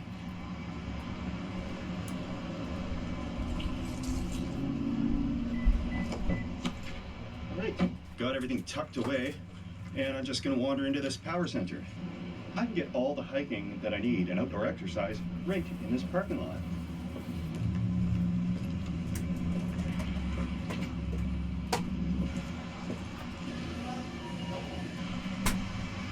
Well, that's not good news. Last time I was out here, that washroom was functional and running. And this puts me in a predicament. There's that State and Main lounge over there. There's a Subway. There's a few other places that I can use the restroom. I just don't like to go in unless I'm buying something. Let's see. Guess we'll go hit that pub. All right, so I can just head in for a couple of bevri. The puck is going to drop in half an hour, and then I'll head back to Pallet Town and check on things.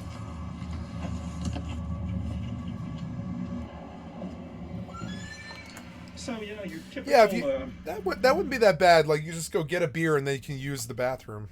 Contemporary casual restaurant. A lot of fusion food. Music is kind of loud in there. So I just nursed a beer for the first period of the hockey game, and I got to go check on my food and do some hunkering down.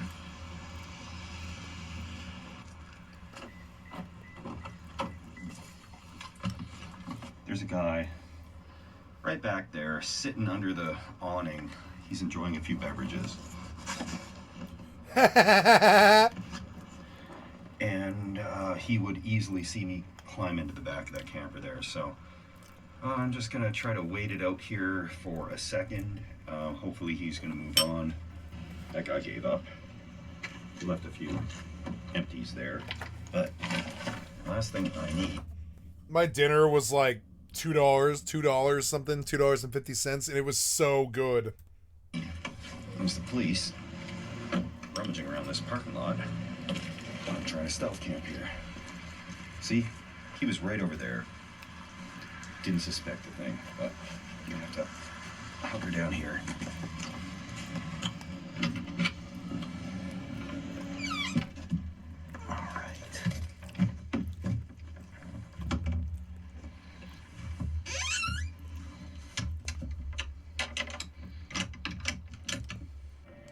Alright, we got one vehicle that's pulled up in front of us. The coast seems clear everywhere else, especially where the guy was sitting there. You could get a life alert bracelet, it's kind of thing. It would just alert your crew or your family if you were in trouble, and you could do this. Alright, let's stir this up and check on this stuff. Looks like it's coming along pretty good. Mm-hmm. It's a lot of food for one guy. What are you gonna do with the it? Hockey game going, and just kind of watch it here for a little bit, and let you guys know if anything cool happens on the cameras outside, or if there's any problems, and we'll see you. I like this guy. I always have. I like this race guy. to He's this just concoction. down to earth, you know, a lot like my friends. My friends are a lot like this guy.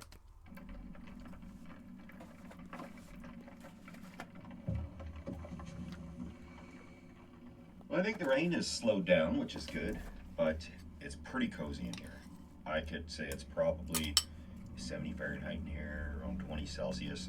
Outside is closer to 9 Celsius, 50-ish Fahrenheit.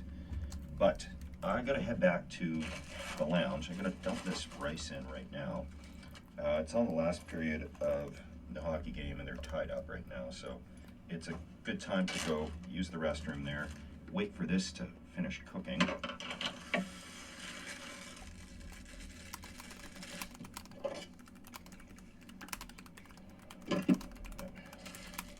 That will work just great.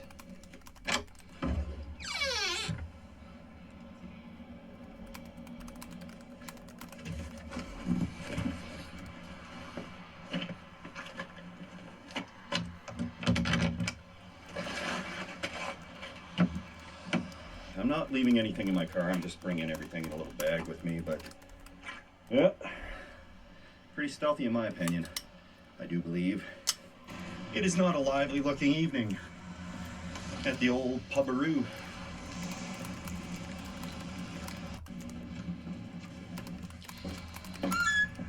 Alright, I probably shouldn't have watched the hockey game because that was a little depressing for me, but some camping will cheer me up. I love these late spring, early summer, cool evenings in Alberta. It's just nostalgic for me.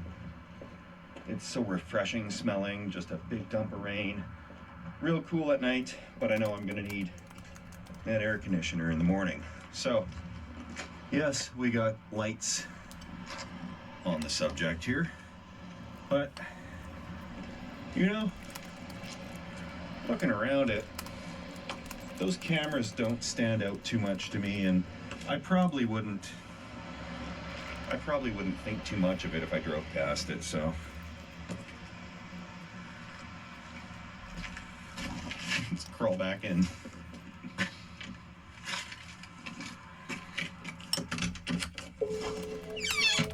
Right.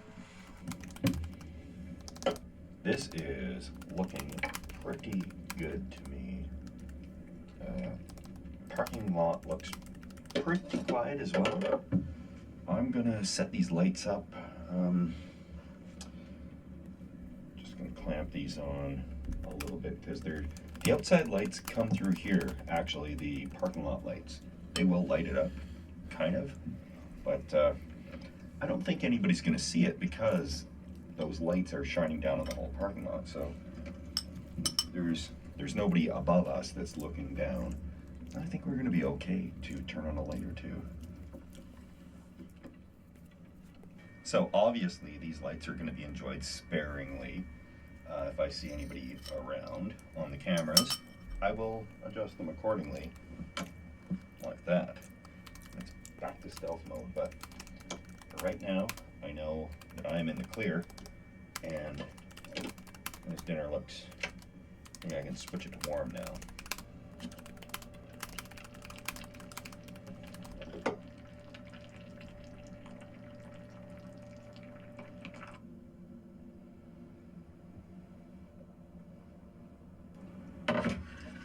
I really need to eat a bowl of this.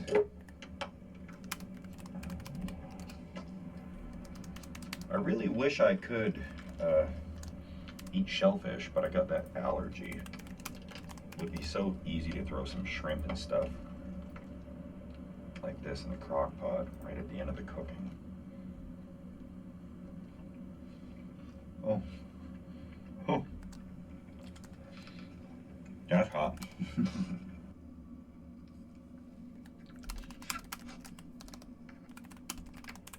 It's hot in temperature and in spiciness.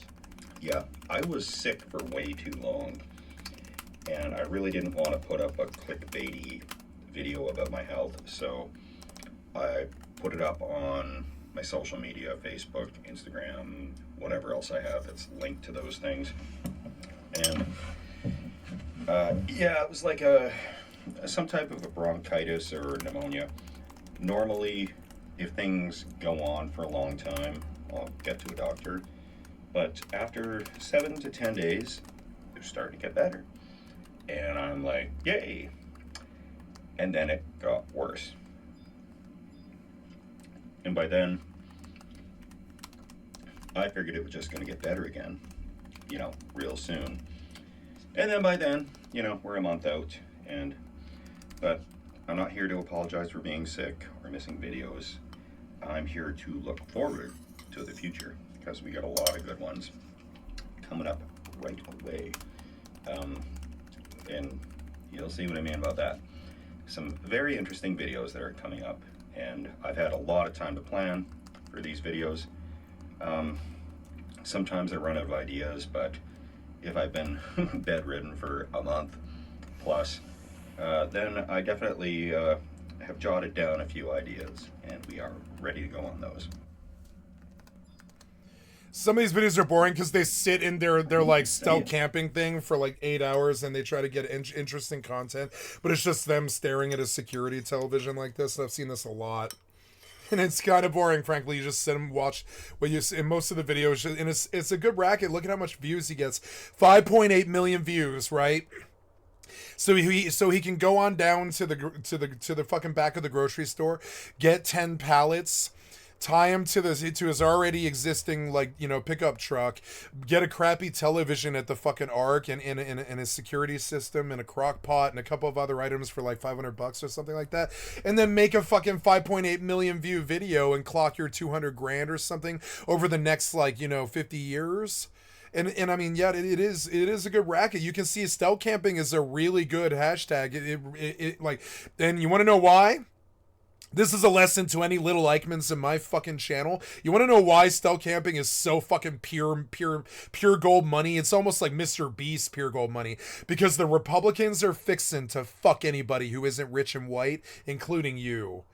And so even the poor white kids are watching this shit because they all know they're gonna have to live in cars soon if the Republicans continue to have their fucking way. And I am making it political because it is like that. They raise the taxes, they raise the inflation the same rate as the interest. Nobody ever makes any money. You can't buy a house. The youngest 3 generations will not own homes and all this other stuff. And they're gonna tell you Joe Biden caused this. Joe Biden wanted Build Back Better, which is just infrastructure. That's all he stood on. It was his only policy, that and lying and hiding, right?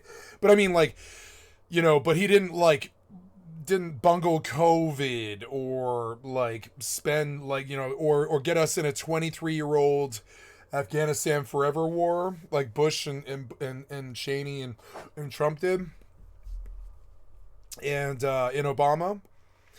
And so, like, and then the politics matter here. The reason why this guy, who looks totally like he's like some schlub you would see at the Ark thrift store and stuff, not like a famous streamer with 2 million subs and stuff, you can see the reason that I would say, honestly, like, I think he would think of himself as the everyman. This is an everyman who doesn't deserve this kind of, well, he does deserve it, excuse me, that would be very rude to say it like that, but he doesn't really deserve 6 million hits. He's just very smart to reach the stealth camping thing, because that's probably what his passion was all of his life, because he probably was an alcoholic and he probably drank in his car all the time, so he's really good at stealth camping. So he ended up being very lucky in that he was able to monetize his stealth camping history as probably an alcoholic. Alcoholics like to stealth camp quite a lot, you know, and so yeah, so, you know, 5.8 million views from 2 weeks ago, and you want to know why it's from 2 weeks ago? It's still pulling 6 million views, and it's not because of this guy's face or his personality or even almost, well, the subject content is why, but I mean, it's the subject content, but it's actually more of the fact that the oligarchs and the hegemony and the fucking banker fucking Democrats and the fucking and the fucking piece of shit backstabbing right wingers and stuff, the Republicans in this, they plan to fucking kick everybody out of this fucking country and kick us all out on the motherfucking streets and put the poor people in concentration camps. And I mean this. They're like, they have that shit in Project 2025. They don't ever say it, but that's what they want. And so if you wonder why this schmo with a normal face in a $50 setup, this is like a $50 setup. He probably got most of it donated, frankly. He has like a $50 setup, like a $20,000 truck, and like, you know, and a crappy hat, you know, and you wonder how he's pulling 6 million views. It's because all the people that are watching him are homeless in this country, and they're terrified of what they're about to face. I know, because I've been there for like 15 years and shit, and they're terrified of what they're about to face, which is becoming homeless due to the Republicans driving us into the goddamn ground, and the Democrats too, for the last like 12 years and shit. And so this is the lesson. And it will turn everyman, people like him and me, into living gods with like 6 million views and shit like this. It will do that if you have knowledge on how to survive the fucking darkness and the cold like this. And the pigs and the suppression and the American fucking fascist state and the police state that we built. And you notice how fearful he is of getting busted and getting rolled and all this other stuff, because it's probably a felony and shit. They don't want you doing this. They really don't, because it means you're out from under their fucking piece of shit control of them stealing your money all the fucking time. The taxes, the fact that the interest rate is always the same as the inflation and all this other stuff. So nobody ever makes any money. No, the young kids will not buy houses or anything like this. And Britain's burning. Like, Britain's full-blown burning. They're doing worse than us. They're like, their health, I've seen their videos and stuff. They're talking about their healthcare system has collapsed, and like their homelessness has become really crazy worse than ours. And like, and they don't, and they're like knifing each other in the streets now and stuff. And they've got a crazy right-wing push, but they don't have a Trump running the country. They have a monarchy that will not share power ever, especially not with crazy right-wingers. Those right-wingers will have to sack the monarchy. The monarchy doesn't share power. They just rape children, spend the public's money, and go to church. That's all they do. They rape children, spend the public's money on court shit and traveling and stuff, and bettering themselves and holding court. That's it. That's all they do. They don't do anything. And so that system is making everybody sick, because the leadership doesn't do anything. They just sit around and spend money. Same as here. So like, and all of this is indicative. You wonder where the fuck this guy Steve Wallace, you know, the drywall guy who drinks too much from down the street, right? This guy Steve Wallace suddenly has 2 million fucking subs from 10,000 inside of 2 years. You wonder, has he got a hot vagina? Is he selling the bathwater like Belle Delphine? Is he setting the right wing on fire like fucking like Hassan or something like this? No, it's that stealth camping is extremely fucking popular. It's called hunker down and camping and stealth camping and tiny houses and van life and all this other shit. What they really mean with all those hashtags is the rich people fucked your country over. The Republicans fucking backed them and used them to steal the election and all this crazy shit. And I don't care about all that. I just need them to fucking do something about the suffering people on the fucking streets who are talking about stealth camping more than they are about getting jobs. If he was a normal guy, he would be like, here's a video about how to get a job when you're out and down on your luck, and you got family relying on you, and you just lost your job. Here's how to get a really good new job really fast and get back on your feet and pay that rent before you're evicted, and make sure your wife and your new baby are doing okay, right? That's the kind of video a guy like this would have made like fucking 10 years ago. Now it's like stealth camping because you won't have a home soon, and you know, and the millions of views from the kids. It's not. I mean, it's some adults like me are watching him, definitely. But a bunch of this is like 18-year-old to 27-year-old kids who are not living in an apartment right now. They're like, you know, they just got out of high school. They don't have any money. Daddy doesn't have any money anymore because the fucking Republicans and the fucking the Elon Musks of the world raised the interest rate the same fucking level as the inflation rate, and continue to not pay taxes and continue to spend our money on using our money to sack us with our fucking governmental agencies, and use shit like Doge to hack up our goddamn government so we couldn't possibly respond to any of this. And this is all on purpose, and there's like real verifiable reasons why Steve Wallace, the drywall guy from down the street who knows how to do drywall and build stuff with his hands and stuff, right, is suddenly getting more fucking views than Mr. Beast. And he is an everyman, and I like him a lot, particularly because we're all about to see the streets. I'm not going to see the streets because I actually like have a skill and used it and worked for 17 years and had a career, and I know I'm viewed as this deadbeat fat person who does nothing and is just some libtard loser all day. But I have a home, and I'm going to do fine, and I'm going to inherit land, and I'm going to do fine. I'm going to be absolutely fine, and I don't have to worry about stealth camping in this box, particularly because I didn't support the fucking Republicans. I supported myself. And that's the lesson. I'm not saying don't support the Republicans. I'm saying support yourself first. These people don't love you. They're about to throw your ass out on the streets and consult the LA crisis right now if you don't believe me. Maybe you're Mexican, which will make it worse. Not because Mexicans are bad. It's because they're targeting Mexicans right now, which will make it worse. Maybe you're young and Mexican. That'll make it even fucking worse. That'll make it worse. You know? So these people that some of the people on my channel think that are their fucking friends. No, these pieces of shit like Donald Trump, who never did wipe his own ass his entire goddamn life. He's had servants do it since he was a baby. And I mean this, he still does. They talk about it all the time. He wears diapers and stuff and he has servants change him. And he's done this all of his life. You think that man's your fucking friend? He's Scrooge McDuck.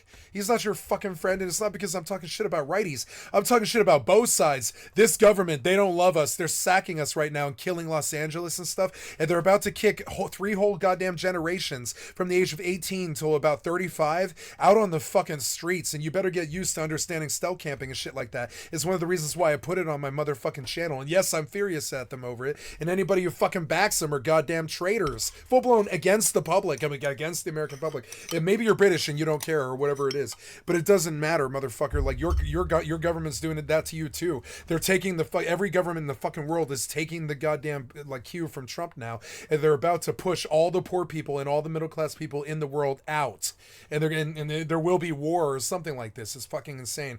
So the stealth camping is how you resist them without them ever even knowing it, and that's how he pulls 5.8 million views when he's just hunkered down in a crappy truck with a crappy stack of pallets and a computer screen he bought from a fucking thrift store and a couple of pieces of tech and a fucking battery and stuff. The total cost of the video is something like probably $2,000, but he probably made something like 250,000, you know, or more. I mean, over the 20 years that we're going to watch this particular video or whatever, camper disguised as pallets, right? Some people, this is going to be a revolutionary video for them that they're going to cite like a blueprint to figure out how to stealth camp in their own car and stuff. And they're going to watch this for like 5 or 10 years, and he's going to get a lot of fucking hits and stuff. And he's smart, but I don't think he is that smart. I think he's just lucky in the respect that the Republicans are on the warpath about to kill our goddamn country. So anybody who helps protect us against them by helping us stealth camp and avoid the pigs and the fucking pig fuckers who rode in on them, like Donald Trump and all this, and all the fucking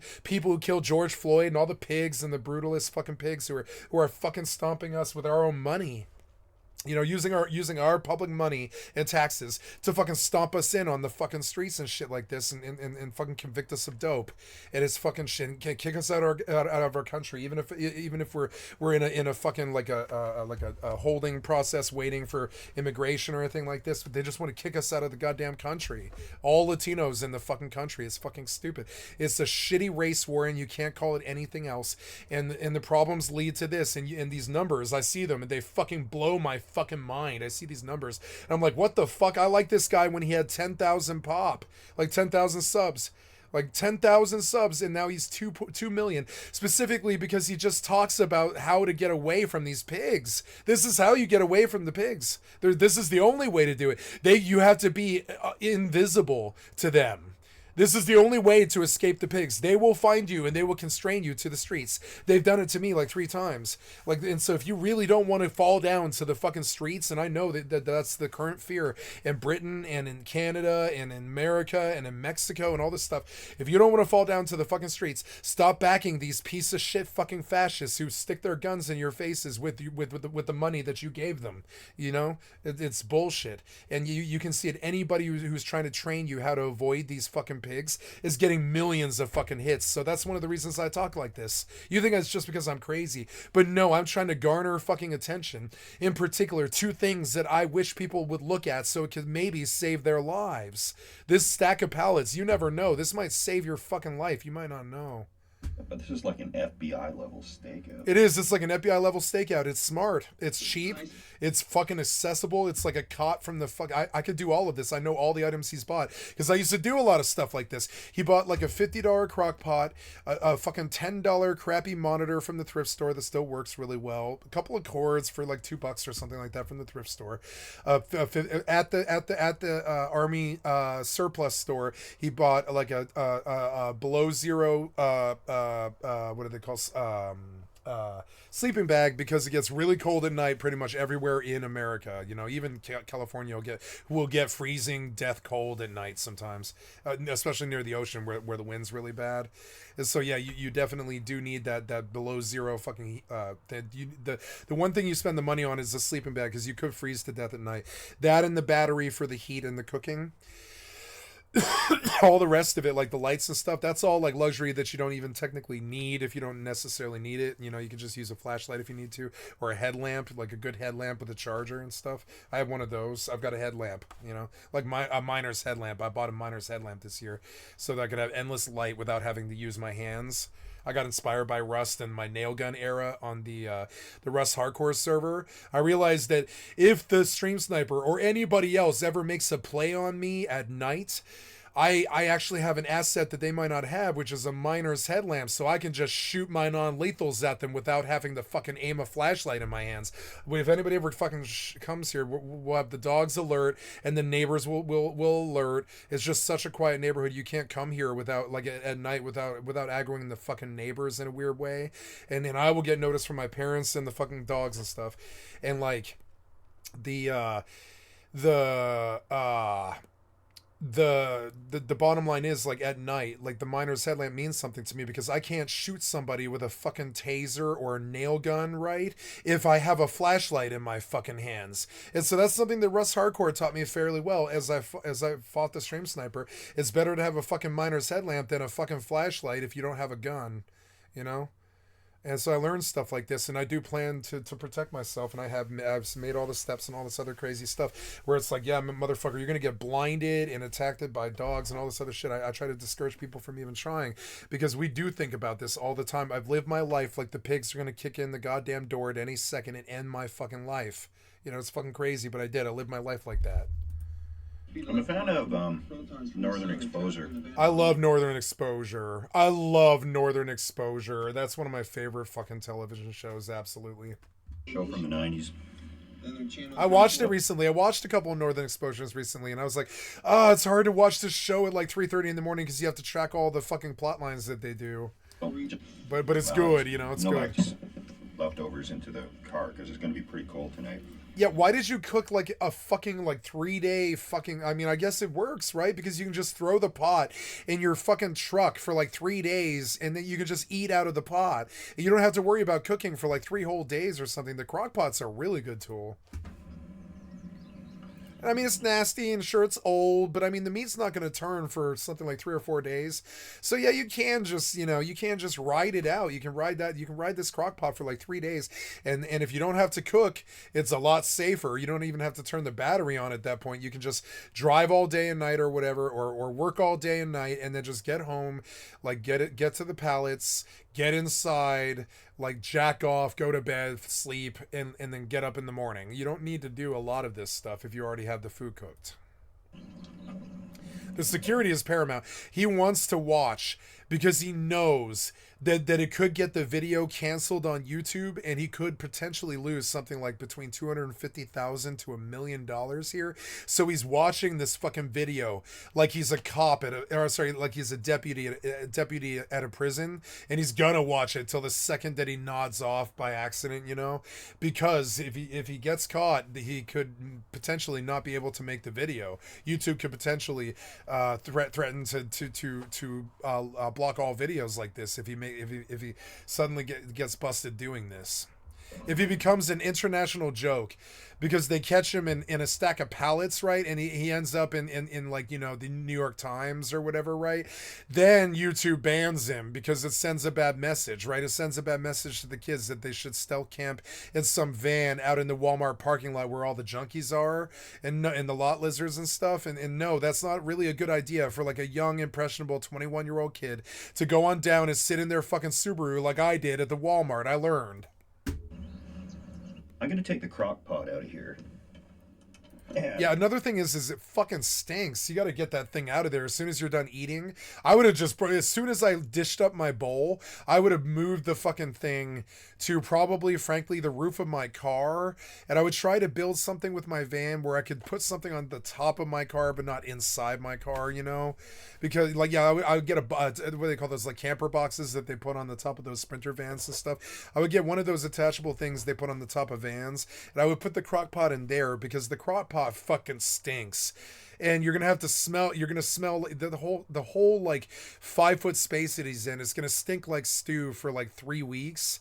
And so yeah, you can cook in there, but you don't want to keep the crock pot in there. It's gonna stink so fucking bad you're not gonna be able to sleep probably. just for the Like that thick cloying smell of like I just cooked a crock pot for fucking 4 hours, you know. That shit sucks. That like it'll be, and plus on top of it, it might attract attention if somebody's walking through that fucking parking lot and they smell a crock pot and there's only one van with a box of pallets sitting there. They're like, what the fuck? I'm just going to call 911. There's obviously somebody cooking some food in that truck over there. So I'm just going to call 911 and be like, yo, it smells like somebody's cooking some stew in this Walmart parking lot, but there's only like one fucking car there. There's somebody living in their car in this parking lot, and I think you should check it out. And that's what looky-loos do. They like narc you. They always narc you, because if they don't, they feel like they could be maybe putting their community at risk. So something else about this that I know, because I've done it a lot, is if somebody sees you, it is like Grand Theft Auto. You have a star. If somebody sees you, it's like you have a star. It's only a matter of time before a police officer is now coming. And so yeah, you really do want to watch that television. I think the television is really brilliant. But it's also probably like $500 to $1,000 in tech, maybe too, though. I mean, it is. It's like to buy 4 directions of cameras to string to a TV. That's going to be like $240 at the very least on a clearance sale. It's going to be like $440, something like that. To do it where you feel safe. Gonna do the old dreaded stuff. Also, the TV's too small. The TV's too small for what he's doing. He definitely should have splurged on a crappy $100 television that's actually like 40 inches that he suspends on the side of the van, because if the screen's that small and it's nighttime and you're like squinting to see who it is and the screen's small, you might not see it coming. You might not see a robber coming or anything like that, because the screen seems too small for what he's doing. I am curious with the lights up there. Exactly what you can see from outside. The coast looks clear on the cameras. Yeah, you need to constantly check, which will get you busted. You don't want to check like this. That's a bad idea. Everything seems... Nope, just once you're in, you're in. I lived like that for 4.5 years in a burnt out restaurant, right? And nobody ever did catch me until the end. At the end, they came through and they knew somebody was living there, but they didn't want to do anything about it, right? Because I did come in and out for 4.5 years, and you know, in and out of the flop house as a meth addict and stuff. But nobody did anything because they never witnessed me. They never witnessed me doing it. I always came in at 12:15 at night, and I left before 5:15 in the morning, or I'm there all day. And I don't leave the residence, and I don't go out in the middle of the day and pretend that I'm just walking by when I'm actually walking out the front door or something like that. I don't do weird shit like that. I don't check to see what it looks like from the outside or anything like that. You just accept that you're inside and you don't go outside, because if you go outside, you don't have that camp anymore.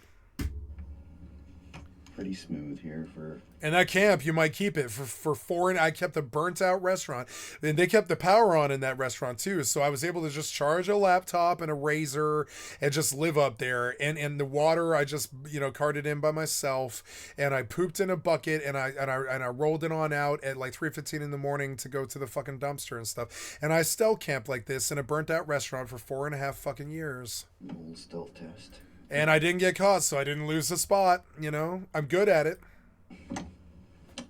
Those lights are stupid because light permeates. And like so you definitely don't want bright lights like that. You want a little muffled lamp in the corner that gives you just enough light to see. You don't want this bright ass light that will attract attention. They will see it leaking through the holes in the fucking car. The holes, like I doubt that material probably blocks the light that well, you know, even. And so yeah, the bright lights are definitely a fuck up. I learned the hard way with that. I used to plug a 40-watt ball. One of the tricks I learned as a stealth camper is they sell this beautiful little tool that any nerd is gonna fucking have a boner for, but it's a wall outlet light bulb is how I think of it, but I don't even know what you call these things, right? But they look like no, that's not it. It looks like it's like power outlet light bulb. It's a power outlet light bulb, right? This for a stealth camper will change your fucking life. And I have to show you the exact thing because they're not pulling the correct image here, and it matters what it looks like, right? That's it. There it is. You can spot this from anywhere. This tool is so good for stealth camping. I can't even tell you. Okay, for instance, if you can find a place with a bathroom that nobody ever uses, which is actually a lot more common than you might think. Like for instance, I used to be a taxi driver, right?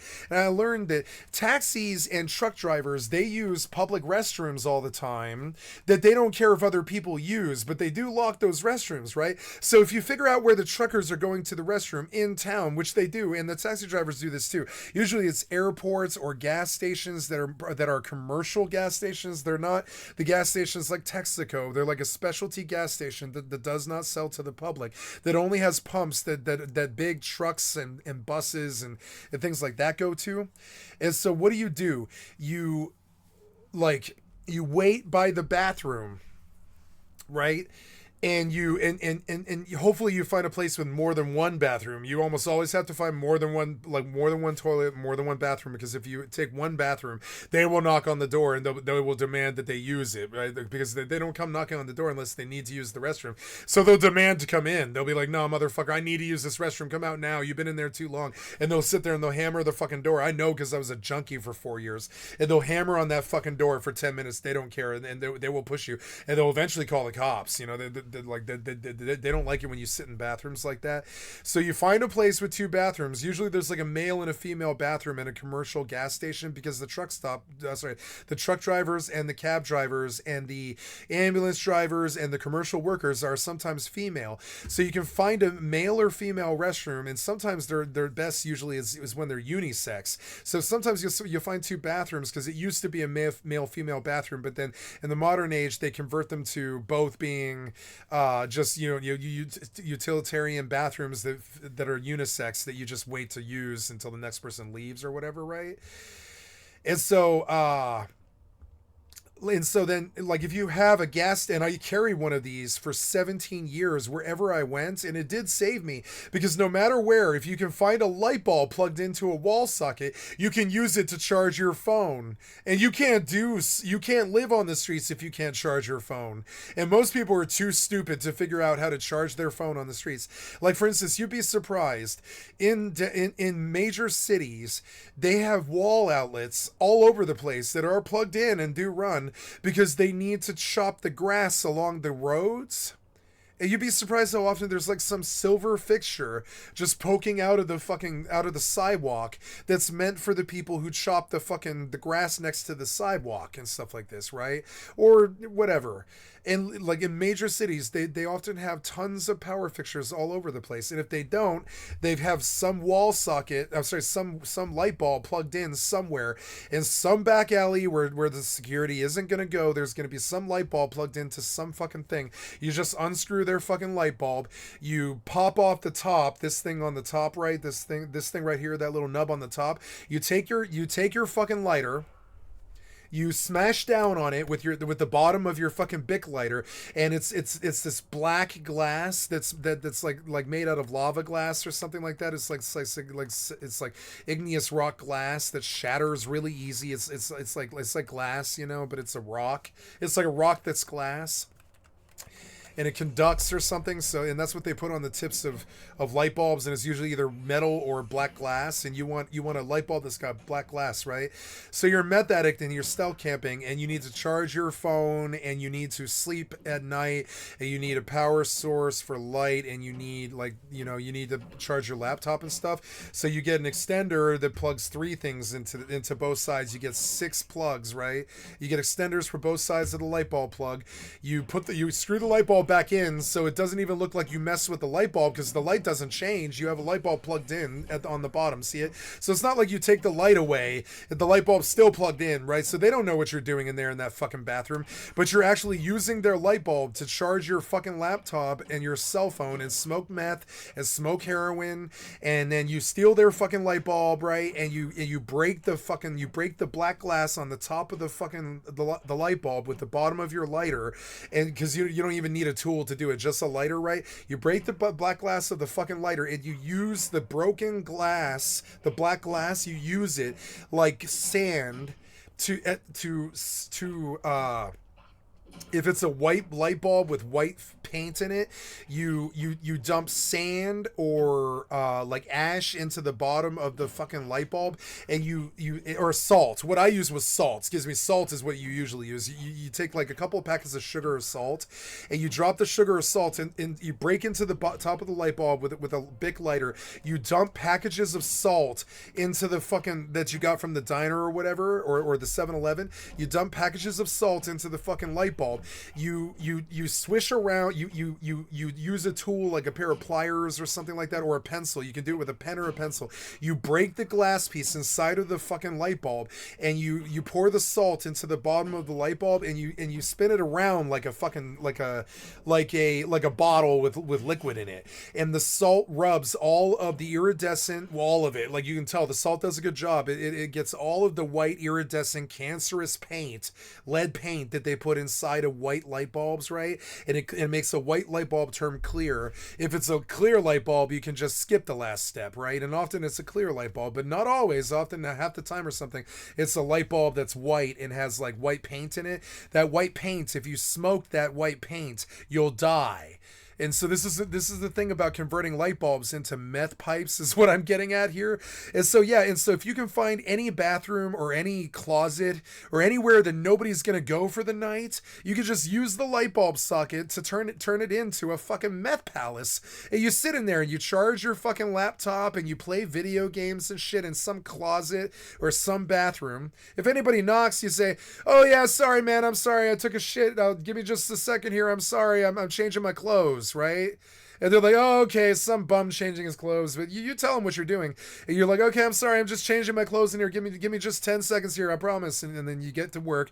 You unscrew the light bulb. You put the light bulb back in, and he can hear what you're doing. It doesn't matter, but they can't prove it. They can't figure it out. When they come in, they can smell that you've been smoking meth and heroin in there for 4 hours or something like that, and you're trying to get in from the cold or whatever.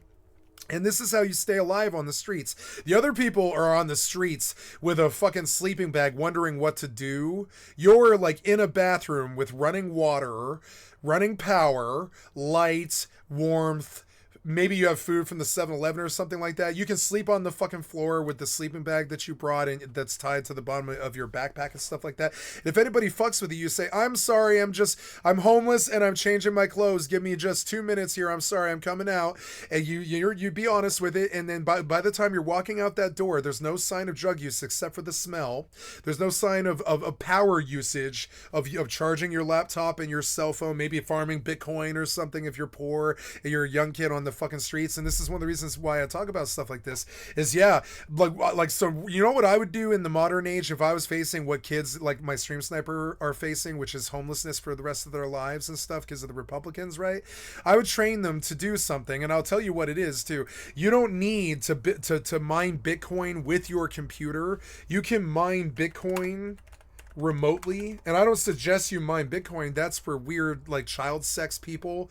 But if you're homeless on the streets and you need some kind of passive income because you're on probation, because you're a junkie or something like this, you might look into mining Bitcoin remotely. But you don't even need to do that if you're stealth camping. You can just plug in the light bulb no matter where you are, get a light source besides the wall socket, because often the wall sockets they turn off or whatever. Often they'll turn off the wall socket so you can't charge your cell phone in a public restroom. It's so stupid. They don't like that. So they don't let you do it in public places. So how are you going to ensure that no matter what, the minute that you step in that bathroom, if the light bulb is removable, you can absolutely fucking like completely turn the room into a motel room inside of, I don't know, 5 minutes. It takes like 5 minutes. You screw in the light bulb, you plug in your devices to the fucking light bulb from the fucking ceiling with an extension cord down to to the ground, and you're like wired into the ceiling. But I mean, you suddenly have like a 6 foot cubicle with running water. It's essentially a jail cell. But if you're homeless on the fucking streets, that might be the difference between freezing to death or starving to death or whatever. Or maybe somebody's hunting for you, the cops are hunting for you, or a rapist is hunting for you or something like this, or some dude has beef with you, or it's a pack of coyotes and they're screaming. Ooh, it's a pack of coyotes. That's awesome. Northern dogs, maybe. It's like a pack of dogs and they're howling. It's beautiful. So, yeah. Here, and I'll say Like that's how boondocks I live. It's like you can hear howling coyotes out here. I challenge anybody to come to this neighborhood and cause harm here, because it would be very dangerous. Like, for instance, I have a feeling that my neighbor across the street, he's gonna see anybody who ever comes to my home before my parents do, and if anybody causes a fucking problem, he'll just shoot them from across the street. And he has this crazy huge Newfoundland dog that barks when a car drives down the road, you know? So anything out of sorts, and my parents know immediately, like immediately, and it's not even their dogs. The dogs are like 15 feet from my mother's bedroom window and stuff, and they're good, young, loud, crazy, big dogs and all this, and all we need is the barking, and that's it. I mean, between the security and the guns and all this stuff, and I think about this all the time. I don't think anything bad's gonna happen. I just prepare for the worst and expect the best. That's all. You know, that's all you do.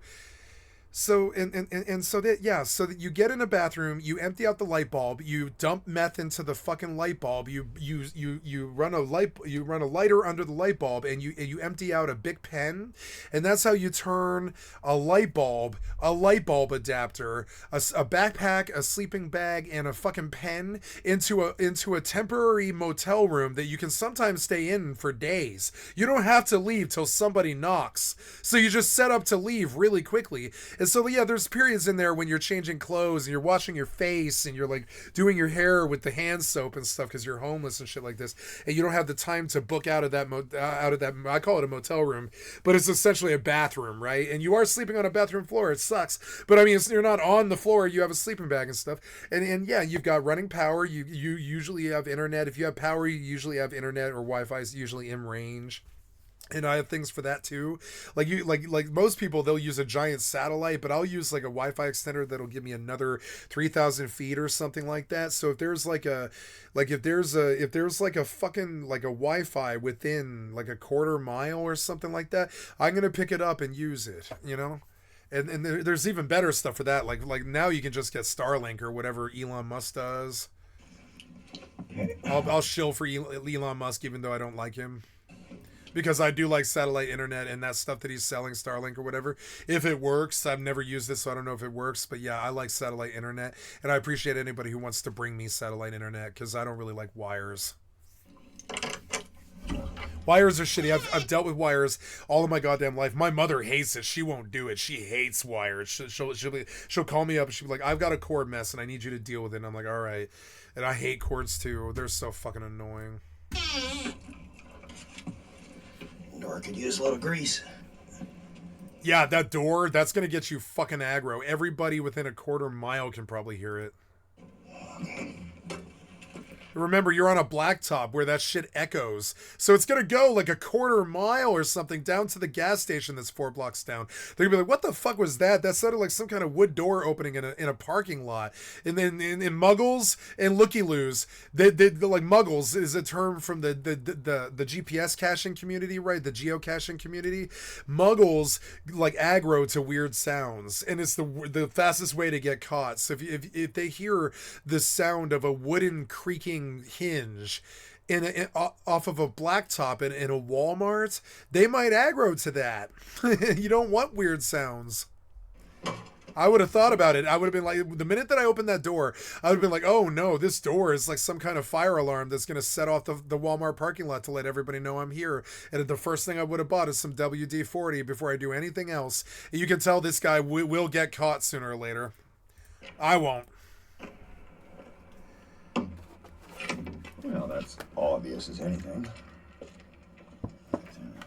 Did I enjoy living like this? No, they just raised my goddamn rent to $2,000 on a month's notice from I think we were already up to $1,350, and then they just raised it to $2,000. So we paid that, and then we paid that for a couple of years. I was just completely destitute and broke, and then the landlord just sold the place, and I had to learn how to do stuff like this.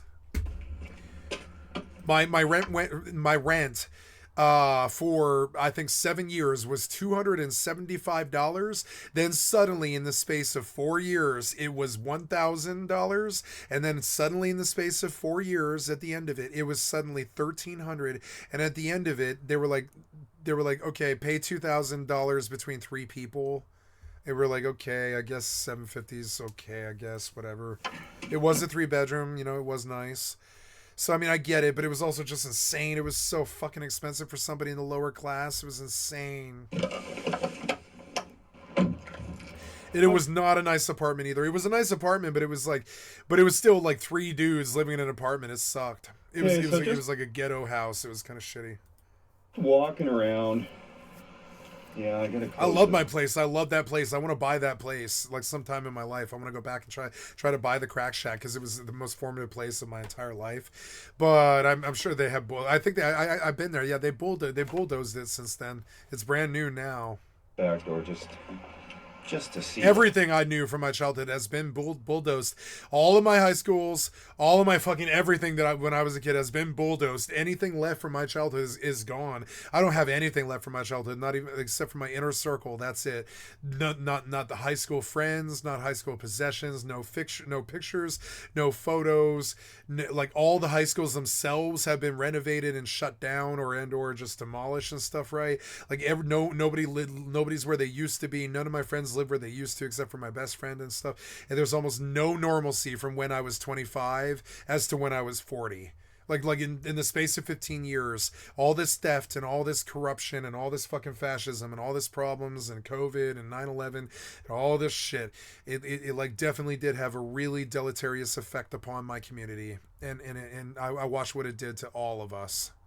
Things are gonna be like here. This suppression that they do in LA and shit like this hurts us so goddamn bad. Americans, the one thing that you could say about us is we are free. And so when you try to say that they can't stay here, that's not freedom. And they don't, and then they lose their vision of America, and they wonder why they ever wanted it in the first place. That will harm us immensely. When they don't even want to come here because you're kicking them out with ice rays and shit like this, who's going to do the labor? This kept coming up last week a ton. If you alienate the entire workforce in California, who do you think is going to stop paradise from burning? Me? 43-year-old, like boomer, like white kids who are fat with a belly and stuff. Do you really think that we're going to go like stop paradise from burning? No, that needed to be like something that the government fucking worried about. The public's not going to save paradise from burning. The government needed to actually like do their due diligence and stop that from happening. But they don't. They just let those towns burn, and then people become homeless, and then they have to learn to do stuff like this. Sad state of affairs. Fucking pathetic. Sad state of affairs in this country, and it is the right wing. It's the systematic objectification of everybody who isn't rich and white, and I mean exactly what I say. This thing. Oh, probably you wouldn't. No, you wouldn't see the light. He did do well with the canvas. It does block the light really well. Although I would still be nervous. Even a pinprick of light will draw a looky-loo. Think too much about what's going on. Yeah, if you don't look too Looks, hard. it's pretty stealthy to me, other than the. Yeah, it's like 3:30 in the morning, and he's used to it. Satellite. I love 3:30 in the morning when it's foggy like this. It's when I get my best work done. I swear to God. On top of the car. Yeah, those lights up above really hide any of the light coming out from in there. Yeah, that too. Yeah, definitely always park under the light anyways, because if you're in the dark, they'll bip you. Looks like. You know what bipping is? Yeah, they'll bip you. It's when they take a spark plug. I didn't know there was a word for it until like 2023 when I watched a video about it on YouTube and shit. But I knew what the practice was since I was 12 years old, which is I got taught when I was 12 years old by the Anarchist Cookbook. I read the Anarchist Cookbook when I was like, I think I was like 13. Yeah, I was like 13 when I read the Anarchist Cookbook, and I was like, oh my God, you can just take a spark plug and pop a fucking car window. And yes, it turns out that for some reason God and nature made this magic of that's because of the way the glass is structurally built or something in car windows or just normal house windows and stuff. If you connect a spark plug to a window, it will shatter that fucking window. If you put the connection side of a spark plug to a fucking window, it shatters it instantly. Would you like to see it? Like any window, it would have to be bulletproof. Like for some reason, a spark plug to a window. I mean, I've known this since I was 12 years old, but now they call it bipping, and they do it in San Francisco to rob people's like Waymos and stuff like this. It's insane. But I mean, I knew that shit when I was like 12 years old, long before they were fucking glimmy in their daddy's fat sack. You know what I'm saying? So whatever. Yeah, bipping is like spark plug to car window. It's a simple equation. It's spark plug to car window, right? Look how fast this is. So people were telling me the other day that if you throw it's like a myth. Yeah, no, this is not a myth. No, get a car window that it'll bullshit. Yeah, like they're bullshit because they just don't want to believe it. They're like, nah, you need a hammer, some kind of force and stuff. But no, a little piece of a spark plug will shatter a window so fucking quick. I know because I've done it. Shatter. So not to steal anything, I just wanted to see what it would do. We're about to test it out. I took some random car. Oh. No, it's not that you have to make a connection with the spark plug. I don't think you can chuck a piece of. You can't. Oh. No, yeah, I guess apparently you can. I thought you actually had to make a connection with the spark plug itself, but no, even a piece of a spark plug will shatter a window so fucking quick. You see it? So yeah, so you want to park in the light because anybody who can get access to a spark plug, which is anybody who can get access to an auto parts store, can absolutely get into any car on the fucking road pretty much instantly with no sound. It's only the sound of the glass shattering. You heard it. It's like a little sound. It's like a little sound that lasts for a second or something. It doesn't sound like duh, duh. I've heard people break into cars before, and I've done it before. And it sounds like duh, duh, duh, duh, shh, right? That's what it sounds like if you're doing it with a hammer. But with a spark plug, it's like chick, and it's over. You heard him do it. Oh. It's fake. Yeah, that was loud, but it's over fast. You know, it's not like a hammer going talk really hard to try to get the glass to shatter. And I have a tip about that too. If you want to shatter something, like a window, you don't do it where the window is big and fat. And I'm going to draw a paint thing about this. You don't do it where it's big and fat. You do it way down here, like down by where the rear view mirror is. So here's a car door window, right? Badly drawn. I don't know. I think it's okay drawn. It's fine. So car door window, right? So this is the truth, by the way. This is physics stuff. Like, I'm going to hit you with two facts of nature, right? A person is faster than a car on a short enough level. A person is always faster than a car, believe it or not. if the car has to accelerate from a 0 to 35 mile per hour run to match pace, or sorry, an 18 mile per hour run to match pace with somebody who can just start running, right? That person on foot can get the lead on that car. It doesn't matter how fast they put it to the metal or anything like that. A person on foot will reach the other side of a road faster than a car can if they're both starting from 0. And this is something that people can't really grok until they see it. But yes, a person can just go boom down there and land at the other side of the block. The car has to rev up, hit the gas pedal, spin the tires at full thing to get that motherfucking engine moving fast enough to go. And I've seen it before on shows like I saw this on I think it was Duck Dynasty or something like that. Psy or somebody, I don't know. The younger brother bets the older brother. I forget all their names and everything, but the younger brother bets the younger skinny brother bets the older fatter brother that he can beat him on foot. In a foot, like he can run a 100-meter race faster than he can in his Hemi torqued V8 pickup truck that's got a really good engine and stuff. And he's like, bullshit, I'll beat you every single time. And no, it's true. I had to see it to really believe it. But a human can always move faster than a car if the car is sitting at a standstill. The car can't catch a human. It literally cannot. The human can move the 200 meters to safety or another car or something like that, always faster, something like that. It's not 200 meters, it's like 100 or something. But the human can always clear like something like 100 meters faster than a car can, because the car's got to accelerate and actually reach that. The human can just go run pretty much immediately. It's kind of like the difference between a Tesla and a fucking normal car, because the Tesla has electric power. It doesn't have to rev up the engine to get those explosions inside of the carburetor moving to get that thing compression moving and stuff. The electricity just runs. It's always been running. It doesn't stop running. It's just moving all the time. And if you tell it to accelerate the fucking thing to keep the whatever all the car parts are, it will immediately. It doesn't have any that's why electric cars are much better at acceleration than gasoline cars. So yeah, like a hybrid might be able to beat somebody like a human on foot, but an average pickup truck or like a normal car cannot beat a human in a foot race. It's actually kind of insane. When you see it, you begin to understand the car's got to go rear and burn rubber and get going and stuff like this. The human's just rear down, moving down that line. And if the human has a goal that's close enough to reach before the car does, the human will win that race. And it's kind of insane. So that's that whole thing about cars here, right? Here's a car with 4 wheels and shit, right? And here's the human, right?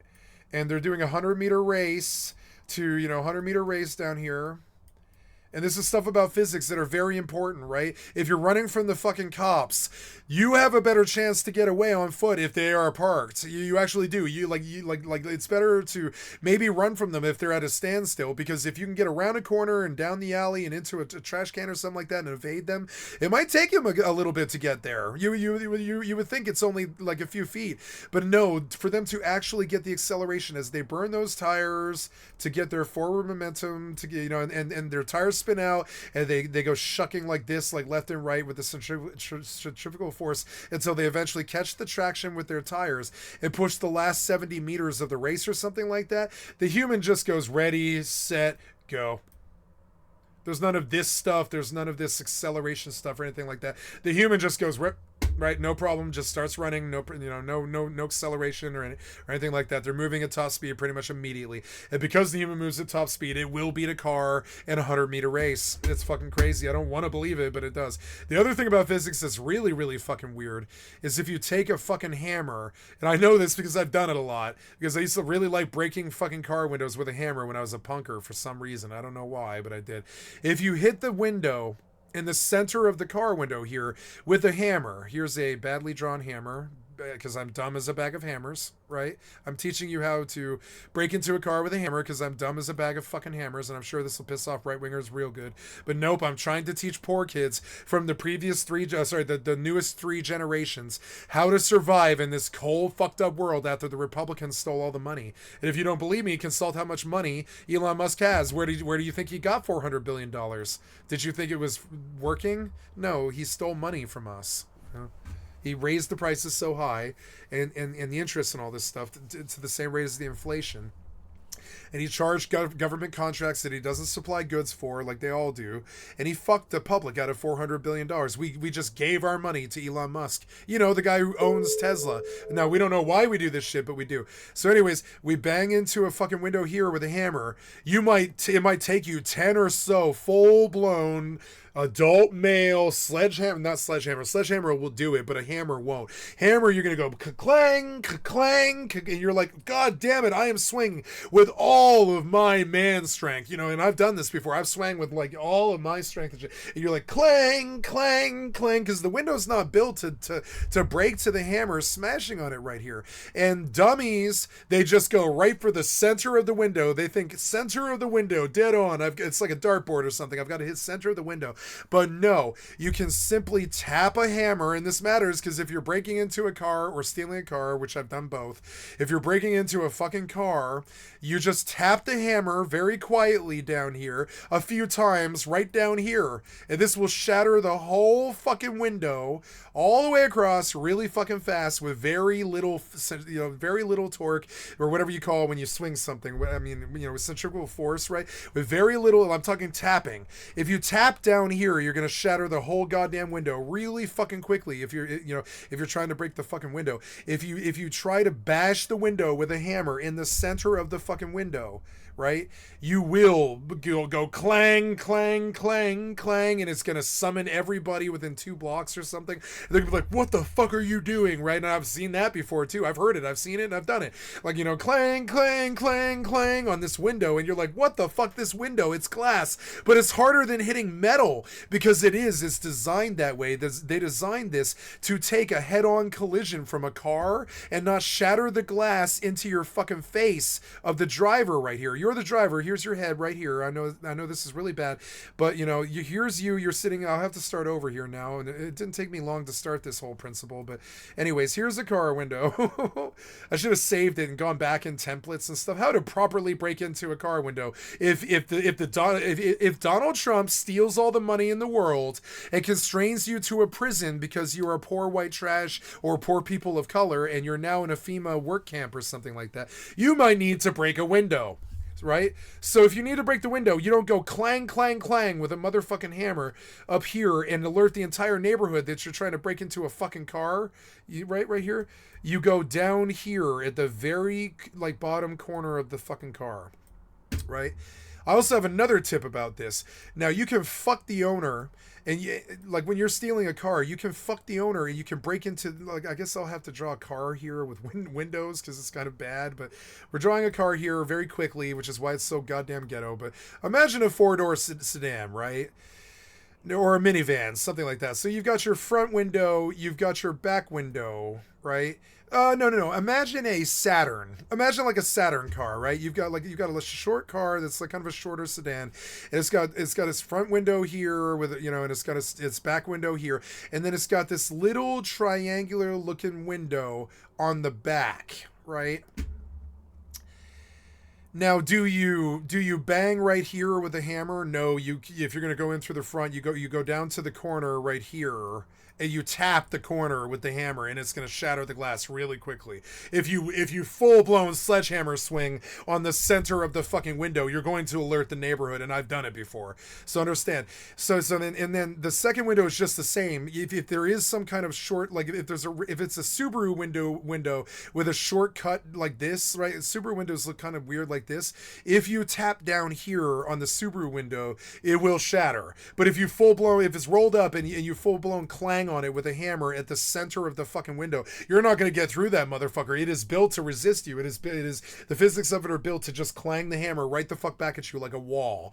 And I don't know why. Oh, I know why. Is they don't want broken glass in people's eyes, so they build those windows in a particular way. So physically, it's actually a lot harder than you might think to break into a fucking car if you don't know how to do it, because you're going to go clang, clang, clang really loud for like 5 minutes, and they're going to come fucking arrest you.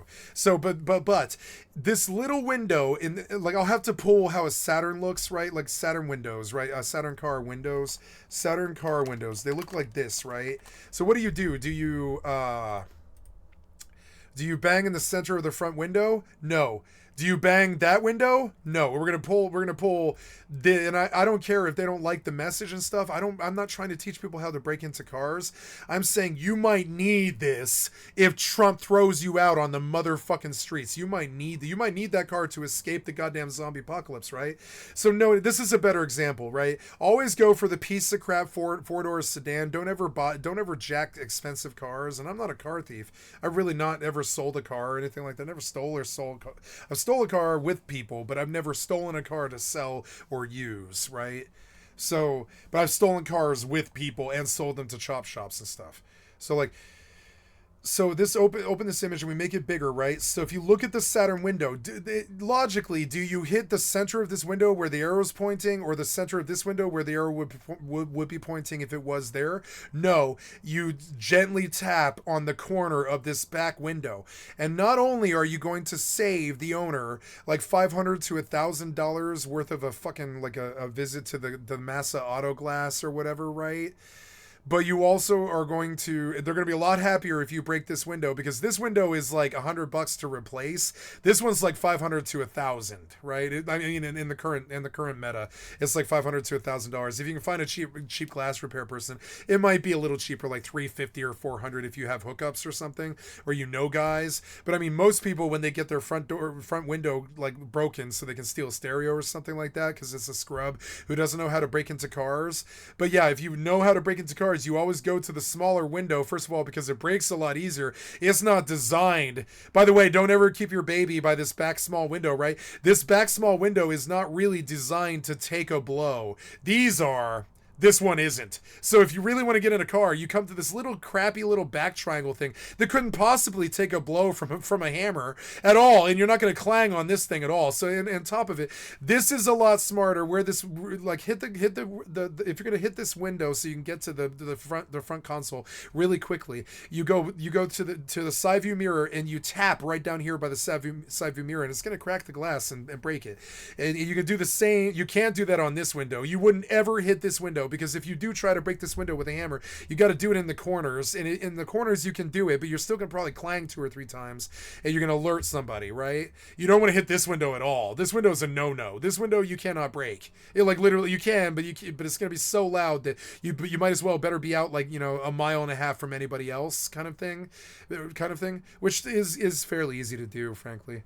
But no, if you're a conscientious car thief, and I know because I have ran with car thieves and I have stolen cars and I've watched them bit cars and all kinds of crazy stuff like this, like you go in through this back window and the owner will thank you afterwards. I know, because I thank somebody afterwards after somebody broke into my car, because this is only like $120 to replace. All the rest of this is like $500 to $1,000.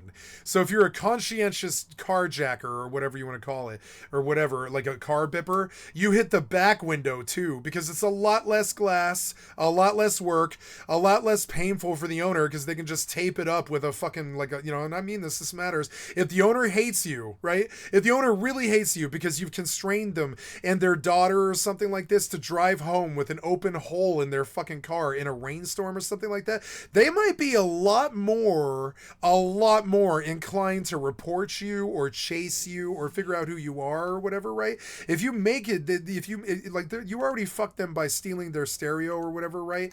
But you also kind of fucked them by, and car thieves and criminals never think about the damage of the break-in and what it might actually cost the owner, just the break-in in itself. And I do, because I've had professional car thieves lecture me about it and show me the principles too. Like when we broke into a bunch of cars and stuff, my friend, oh God, what's his name? It's been so long since I've seen him now. My friend, the car thief, and I can't think of his fucking name. B. So my friend B, he was like, okay, we're gonna break into this car and we're gonna see what's in his console. We're gonna look for drugs, and if we don't find anything, we're not gonna take anything, because it doesn't matter if you break the window and walk away. And he taught me this. He taught me this too. He was like, it doesn't matter if you break the car window and then walk away and don't steal anything. They've got to have a video of you breaking that window, or you can just say, nope, it was just somebody walking through the neighborhood. There's no probable cause. They can't even technically search you for the stuff you stole if you just leave, right? And I did. like several times I broke windows. I realized immediately that I've been witnessed, so I just walk away. I don't go into the car. You just walk away. What can they do? They can't prove anything. They don't have video footage of you doing that. They do these days, but back in the day they didn't. Back in the day they didn't have all these cameras on people's front porches and stuff, which is one of the reasons why I talk about stuff like this. So you might need that car to survive the zombie apocalypse. So do you break the front window and then freeze to death in the Colorado winter? No, you break the back window. You steal the car, you run it to keep heat going all night so you don't freeze to death, and then you leave it in the spot in the morning for the fucking owner, and you run tape over the fucking back of the fucking hole when you leave, and you don't take your gloves off all night, and you don't ever leave fingerprints on the fucking car. And guess what? Cars can be motel rooms too. And you don't have to steal the car to use it like a motel room. No. And I've done that too.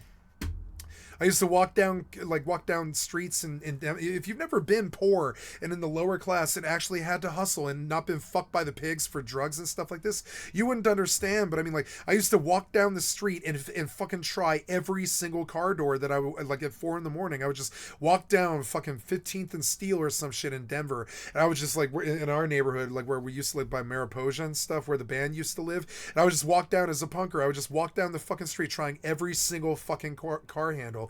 And if any of those car doors are open, I'm getting in there, I'm climbing in there, and I'm sleeping in your fucking car rather than freezing to death. And then when you come out in the fucking morning, sure, you're screaming and yelling at me, but I'm just gonna run off, right? Because I'm just gonna run off. Like what are you gonna do? Are you gonna fight me because I slept in your car and I obviously didn't steal the car or run off with it? I just slept in the car. And when they come out in the morning and there's a foot of snow on the ground and they understand that you broke into their car so you can sleep there, and then you run off really quickly because you don't stick around. Like, then you have a motel room. Like, you walk down, and if you find an open door on the street, then you've got a motel room for a couple of hours, and then you can smoke heroin or meth or something, or you can sell Bitcoin or get on the dark web for 5 hours or something, whatever you need to do, These lessons I teach them because these Republicans, they're out to kill us, you know what I'm saying? If you don't know how to do stuff like this, you will not survive. It's not fake. I'm not saying do stuff like this. I'm saying if you don't know how, if you're not MacGyver and you don't know how to break a fucking car window right, you might have a bad time.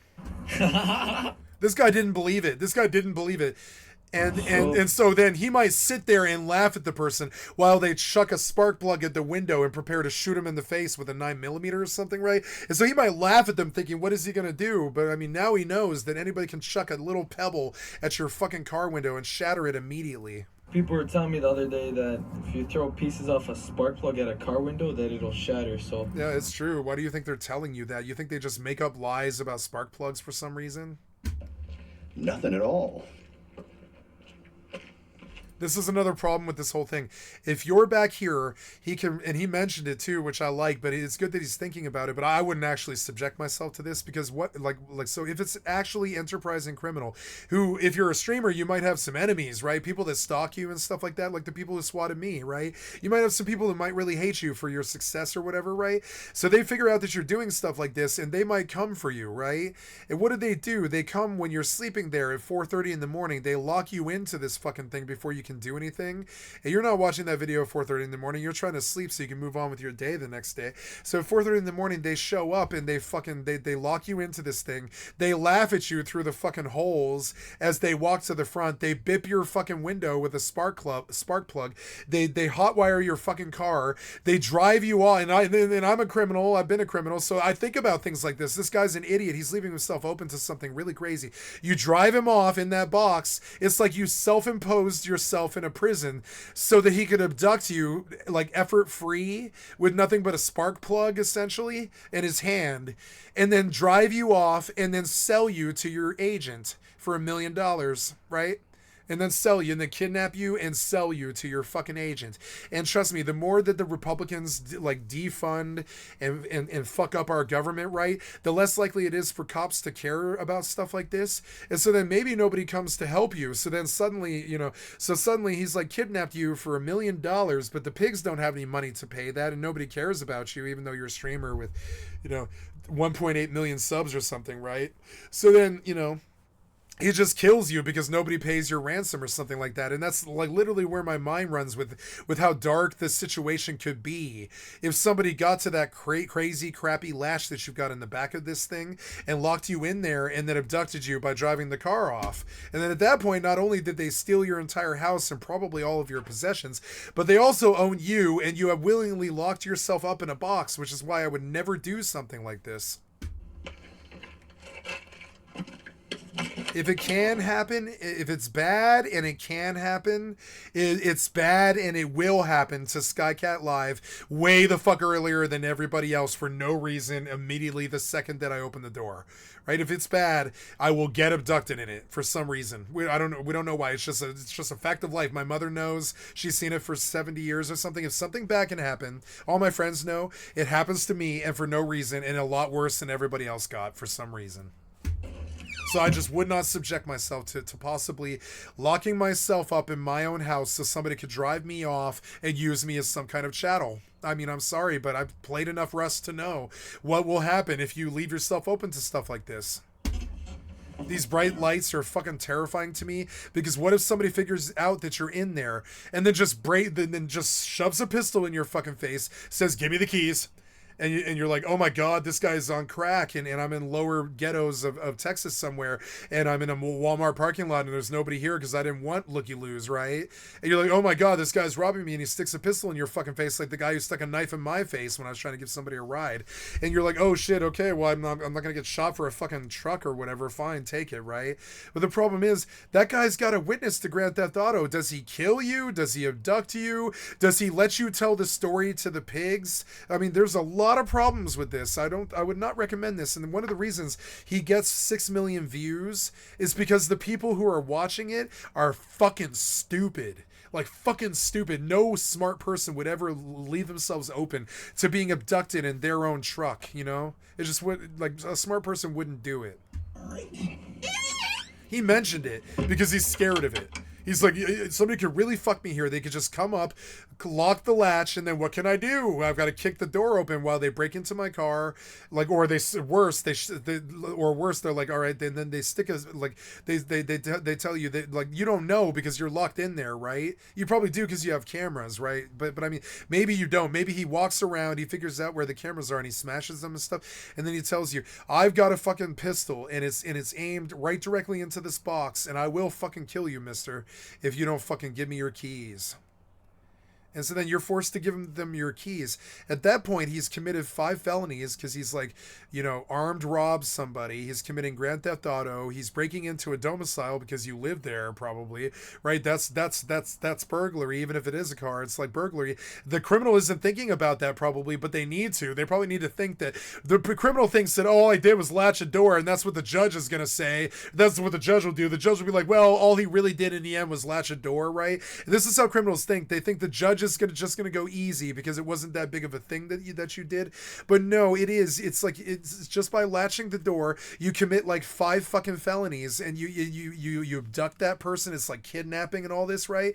So he's scared of it, and he should be, because anybody with a brain will probably do it to him, and they'll take everything he owns. If you take this thing to an inner city ghetto and you try to live in this thing, I don't suggest it. You will be robbed, and you will lose everything, if not your life, at least the goddamn van. Or the car, you know, the truck. You'll lose the truck at the very least, if not your life. Something about Grand Theft Auto in the ghetto is they're not getting more than $1,000 or something like that for that car from the chop shop, or even that.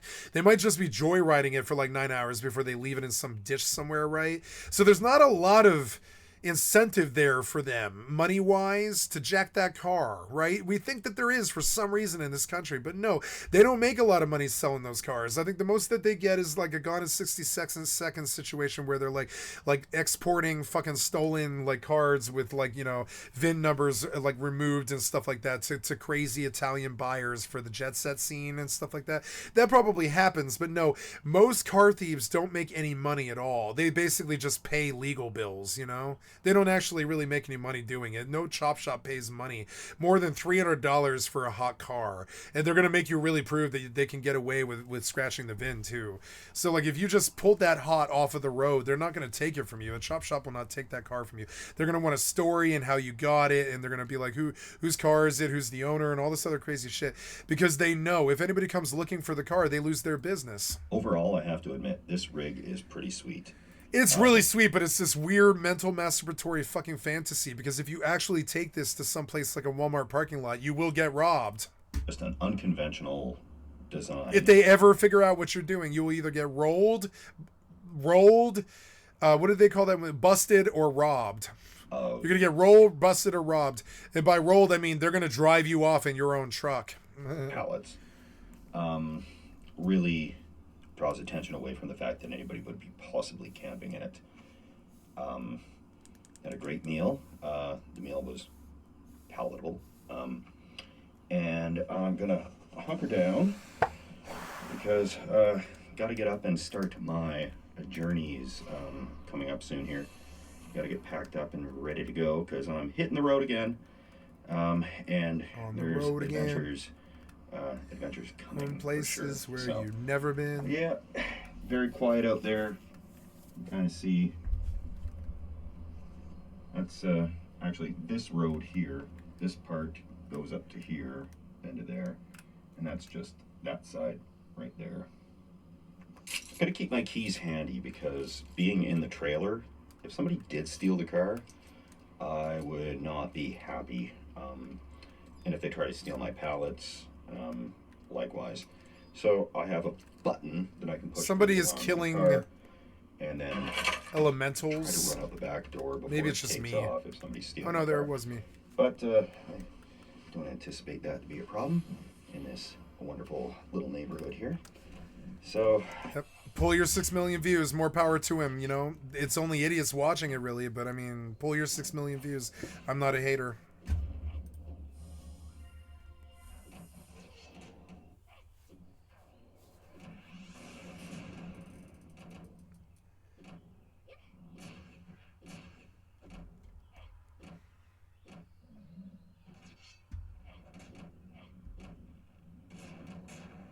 Wow, look at that thing. This freaky hand presser thing is like a gaming keyboard that's not for typing. What's essentially an old-timey joystick with a bunch of conveniently placed buttons is actually a pretty solid way to play MMOs or anything else that requires you to use a bunch If you're a freak. of keys for different skills. The Move Master is a highly adjustable cluster of keys programmable to whatever you feel like making them do. The idea is to have the joystick portion where your hand rests be in charge of your WASD movement directions to free up each finger for two separate, easily accessible buttons. Kind of like how people get those It might be great the games future, but I with don't think numbers on the so. side I think of the thumb. it's hacky.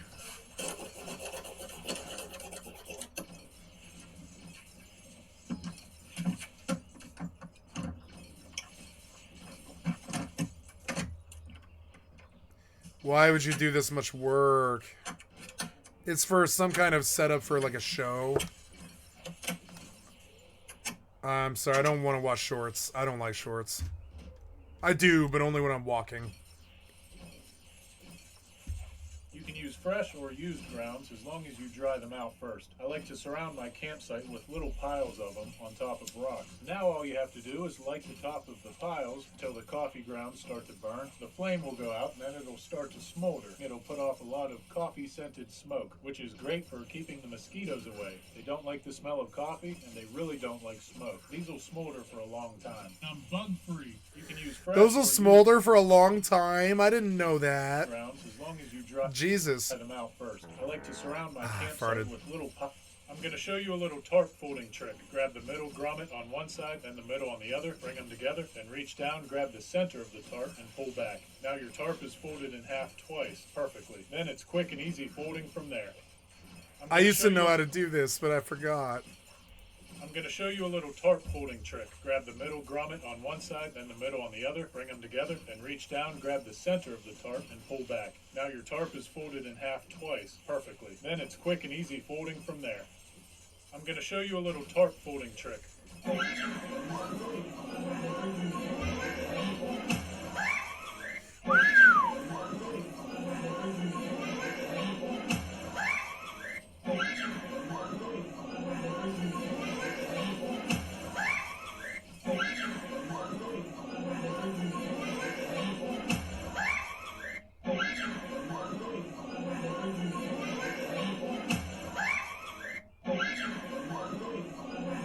Look how fast he moves. That's really fast. That's like 2 milliseconds or something. Fucking crazy. He was ready for it. LA defends itself from Trump and ICE. Scavland, demo like a 2D stalker, and I die a lot. Neat though. Living underground, building an earth-sheltered home made from... The only thing that makes living this way not accessible are laws. This is my home. This is the 50 million milliliter mansion. Not many people are going to be finding this. Earthships are the most efficient buildings until we can build with water. That sounded like a dare, sounded like a challenge. So what I've done is I've built my home with water.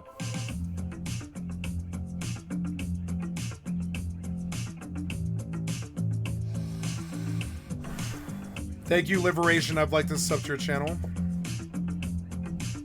Alright guys, welcome back to another video. Today we're meeting up with Doc, who's got a very interesting living setup going on, to say the least. We get to see exactly how he's built his home underground, and when we walked inside we were amazed, so let us know in the comments what you think too.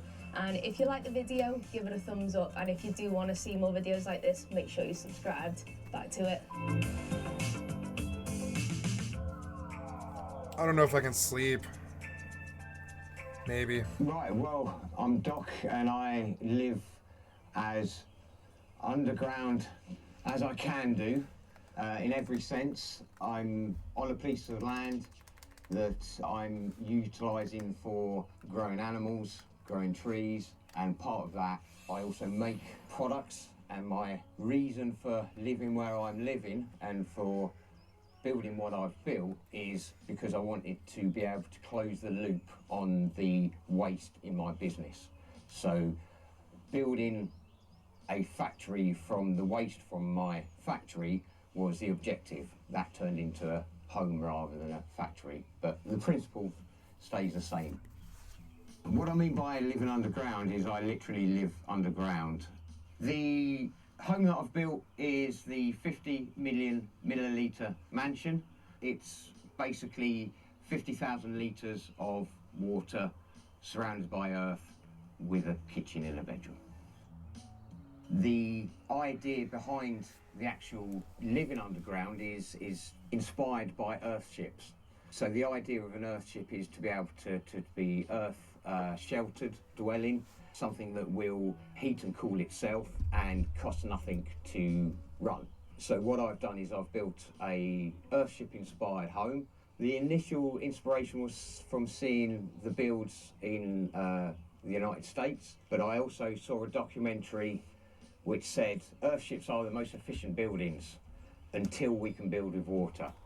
So that sounded like a dare, sounded like a challenge. So what I've done is I've built my home with water.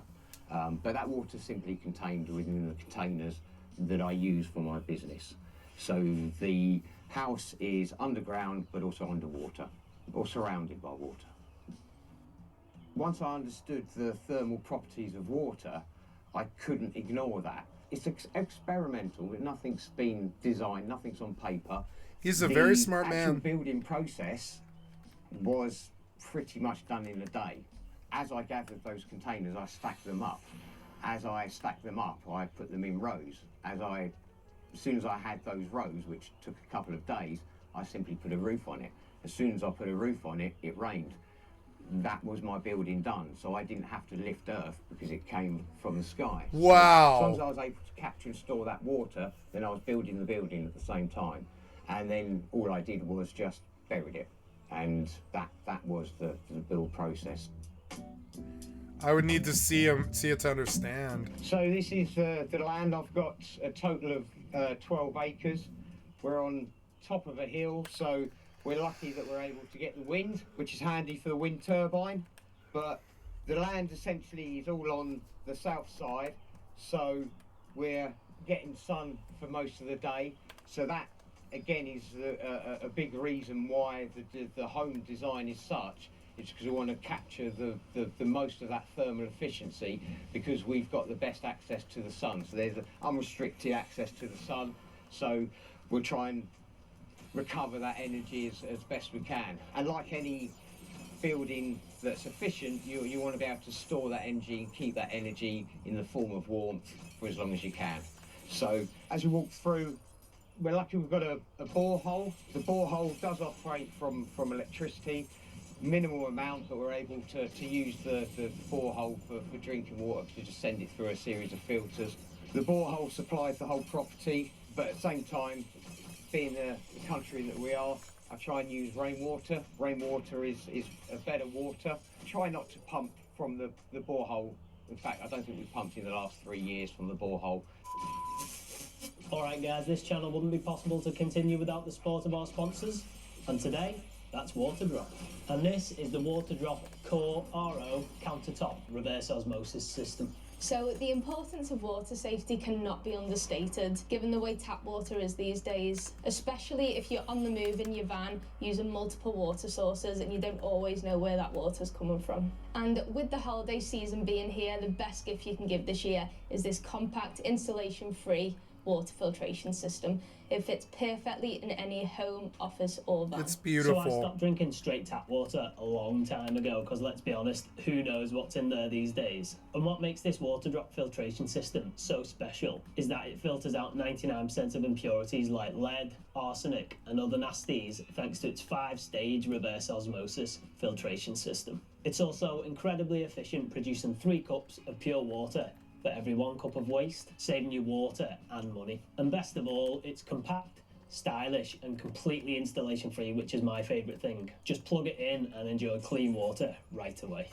The hot water function on this is a game changer, especially now that the colder days are here. Whether you're brewing your morning coffee or making a tea for your guests, it's super easy and quick. But if you're keeping to cold drinks, then you can take the detachable water tank out and keep it chilled in the fridge. The smart display is another great feature, which tracks things like filter lifespan, water quality and more. It's so user friendly, and the 12-month filter lifespan means less maintenance and more peace of mind. So whether you're searching for a thoughtful Christmas gift, upgrading your home or living in a van and using multiple water sources, the Waterdrop Core RO reverse osmosis system is a must-have for clean, safe water. So click the link below to get yours today, or to give an awesome gift to a loved one. And with that, thanks to Waterdrop for sponsoring the video. Back to it. Try not to pump from the borehole.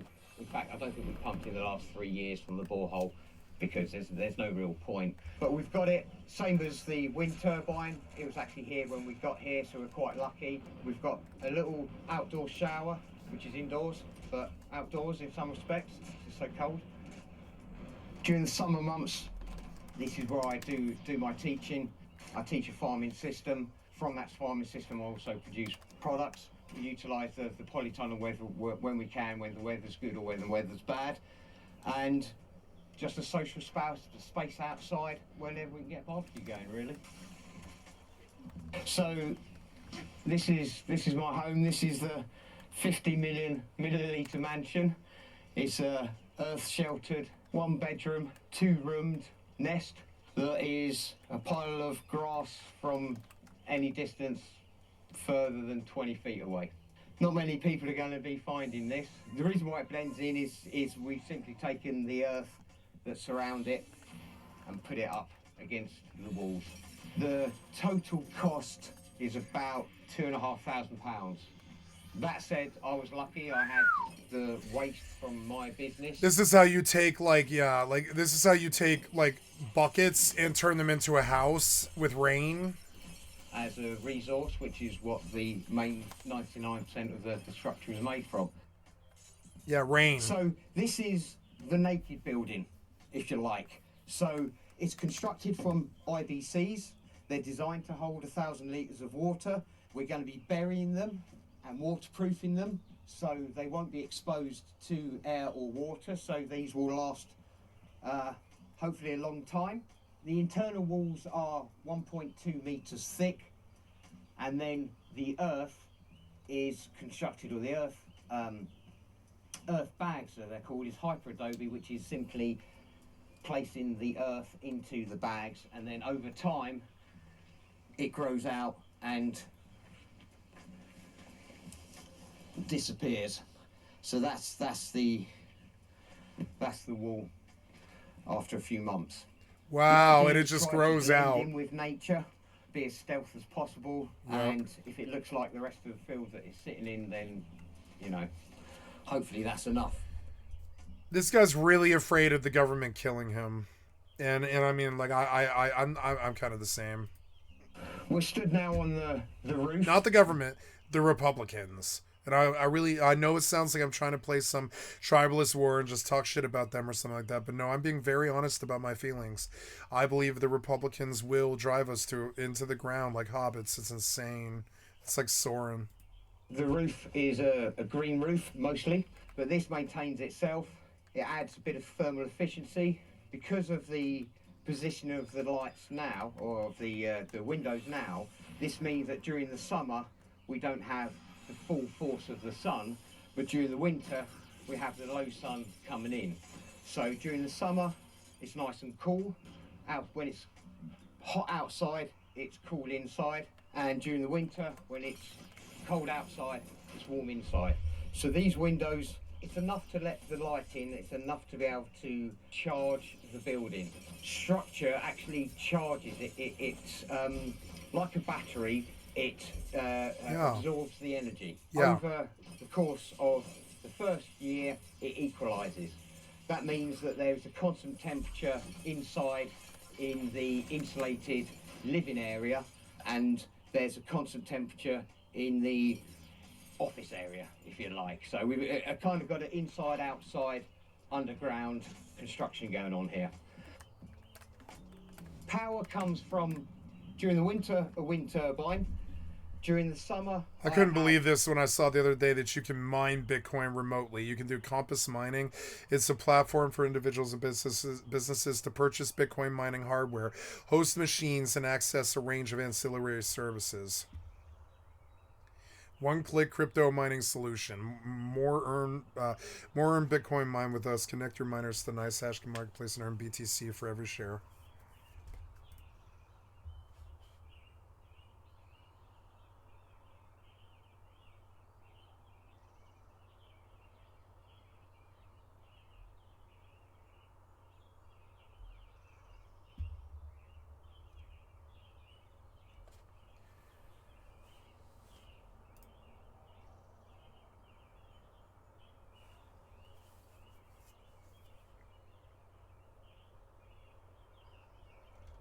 Yeah, right, 30 days. Yeah, right, you mean years.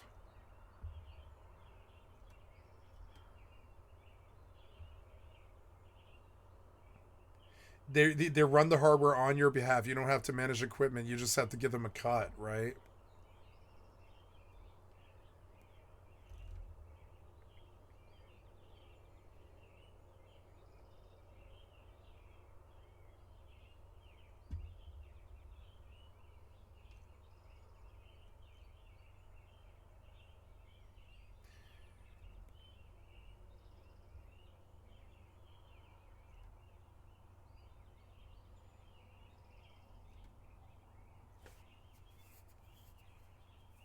Ugh. Yeah, criminal currency, though.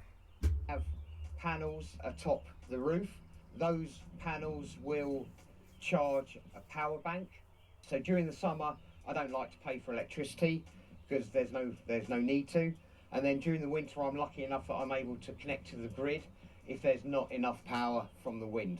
So we have wind turbines, solar, water falls on the roof, so that's free.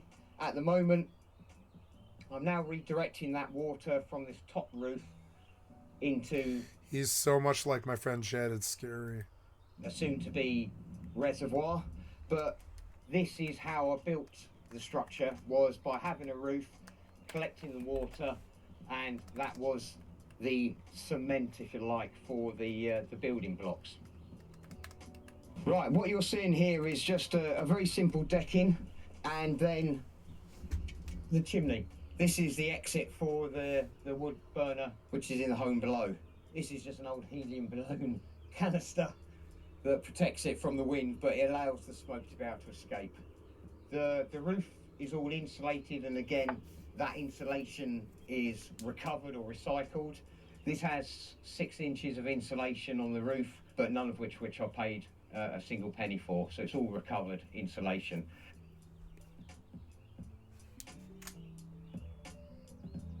Prior to coming to the land, I worked in IT, I worked as a contractor, I was a single parent for all of my daughter's years, but I had a normal job. But once I understood how much a house cost to run, and the only reason why I was maintaining this house was to have somebody else come and value it, and somebody else come and appraise it, and then decide whether it was good enough for them. And then when I had the opportunity to move from IT, it made so much sense that I could build my own home, because birds do it, bees do it, badgers do it. Everybody's, except humans, are able to build their own home. So I thought I had enough skills to be able to build my own home, but also knew that the cost of a build had to be minimal. So that's where I went for the Earthship route, and that's where I went for the waste, utilising waste rather than buying new materials as such. The reason why I live underground in a literal sense and also a figurative sense is that building regulations don't accommodate my style of building. You can't be doing anything on the radar. It's not to avoid the system, it's to just make life more efficient for myself. But also for myself personally, I can't find myself in debt year after year chasing a mortgage. No. There is no reason for me to spend the amount of money that I would do on water when it falls from the sky. All I have to do is collect it and store it. When the wind blows and the sun shines, the energy's out there, it's just the infrastructure. And because modern housing, or any housing stock these days, isn't designed efficiently enough, we've got to start looking at changing the way houses look, because they have to be much more efficient. The way in which the world is moving, you either embrace what's happening and... Maybe I work a double today. You know, I didn't caffeinate today. I could do it now and just work a double. Because I have been staying up all night. I need to flip my schedule again. It's Tuesday. Prepare for it, or you pay the price for it, and that is higher energy costs and worse utilities. So, you know, everyone knows about the water that's coming out of our taps. Mine is clean. I know it's clean. You know, it's soft, free and local. So I'm able to live virtually zero cost. Well, absolutely zero cost. Certain times of the year it costs me nothing to live. The technology that lends itself to van life is exactly the same thing for off-grid. So I'm lucky I have connection to the mains, but during the summer I don't want to pay for the mains, so I turn that switch off. But that's something you can't do in a normal house. Or when it comes to heating, I don't pay any heating bills because I don't need to heat it. I don't pay any cooling bills because I don't need to cool it. The only thing that makes living this way not accessible are laws. So the ability to be able to create your own structure is limited by the laws that say we think this is safe. We have the ability to utilise the free resources we have on this island, but we're not, because the laws say that you can't have wind turbines in certain places, or they have to... Now, I understand people don't want blights, but you walk in any inner city, tell me that's not blighted. And just because it's planned in some way, or just because certain houses have to look a certain way, or certain buildings have to be a certain way, it's inefficient. And we're realising that slowly, but the reason why this isn't allowed is because it's too much of a gamble from people who think they know what is good for everyone else. The idea of building your own design, your own home at low cost doesn't really equate with, well, we need to keep a healthy housing market. You need to make profit on something. I'm never going to make a profit on this, and I'm never aiming to make a profit. So that changes my mindset. I don't have to constantly pay out to maintain something just in case somebody else wants to buy it off me in a few years.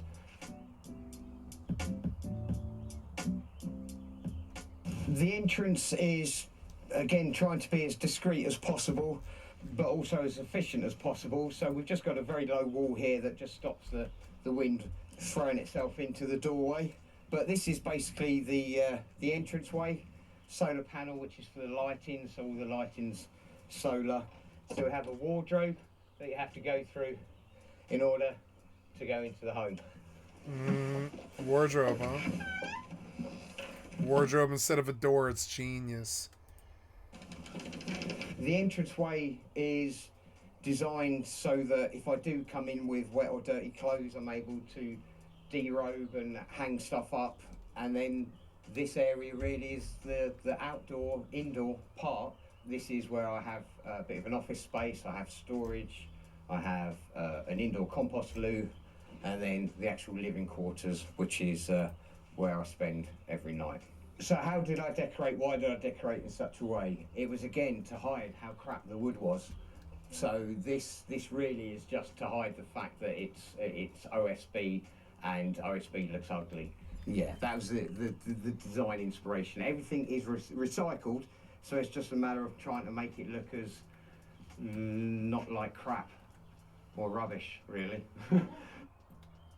I've done the bottle walls here. What I've done is just used clay or cob, basically clay and straw, and these just are old bottles, and it's just a way of filling in the gaps because all of the double glazing was free, and we just simply have 4 or 5 posts that support the roof frame, and it was just a matter of filling in the gaps. So we've got a family crest, fills a gap. Everything else is IKEA soap bottles.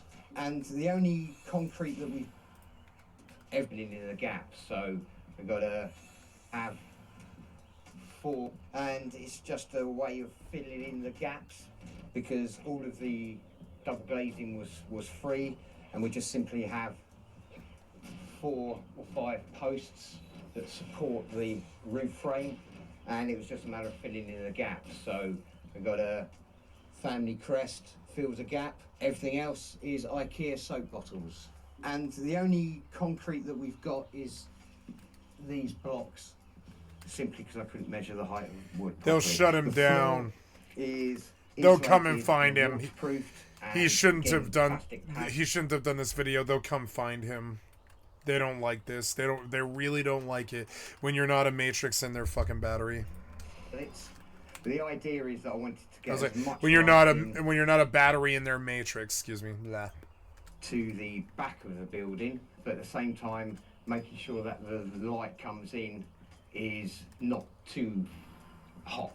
So that's where we have the light set so that the winter light comes in, as we can see, but the summer we don't have the full sun blaring down, whereas the direct sunlight will hit the back of the building during the winter. So again, taking the same principles from Earthships. The only heating system I have is purely, I would call, recreational, which is a wood stove, a wood burner.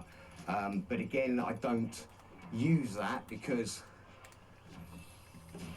if you look on the temperature, it's running at 18 degrees in here, which is perfectly reasonable without any need for central heating.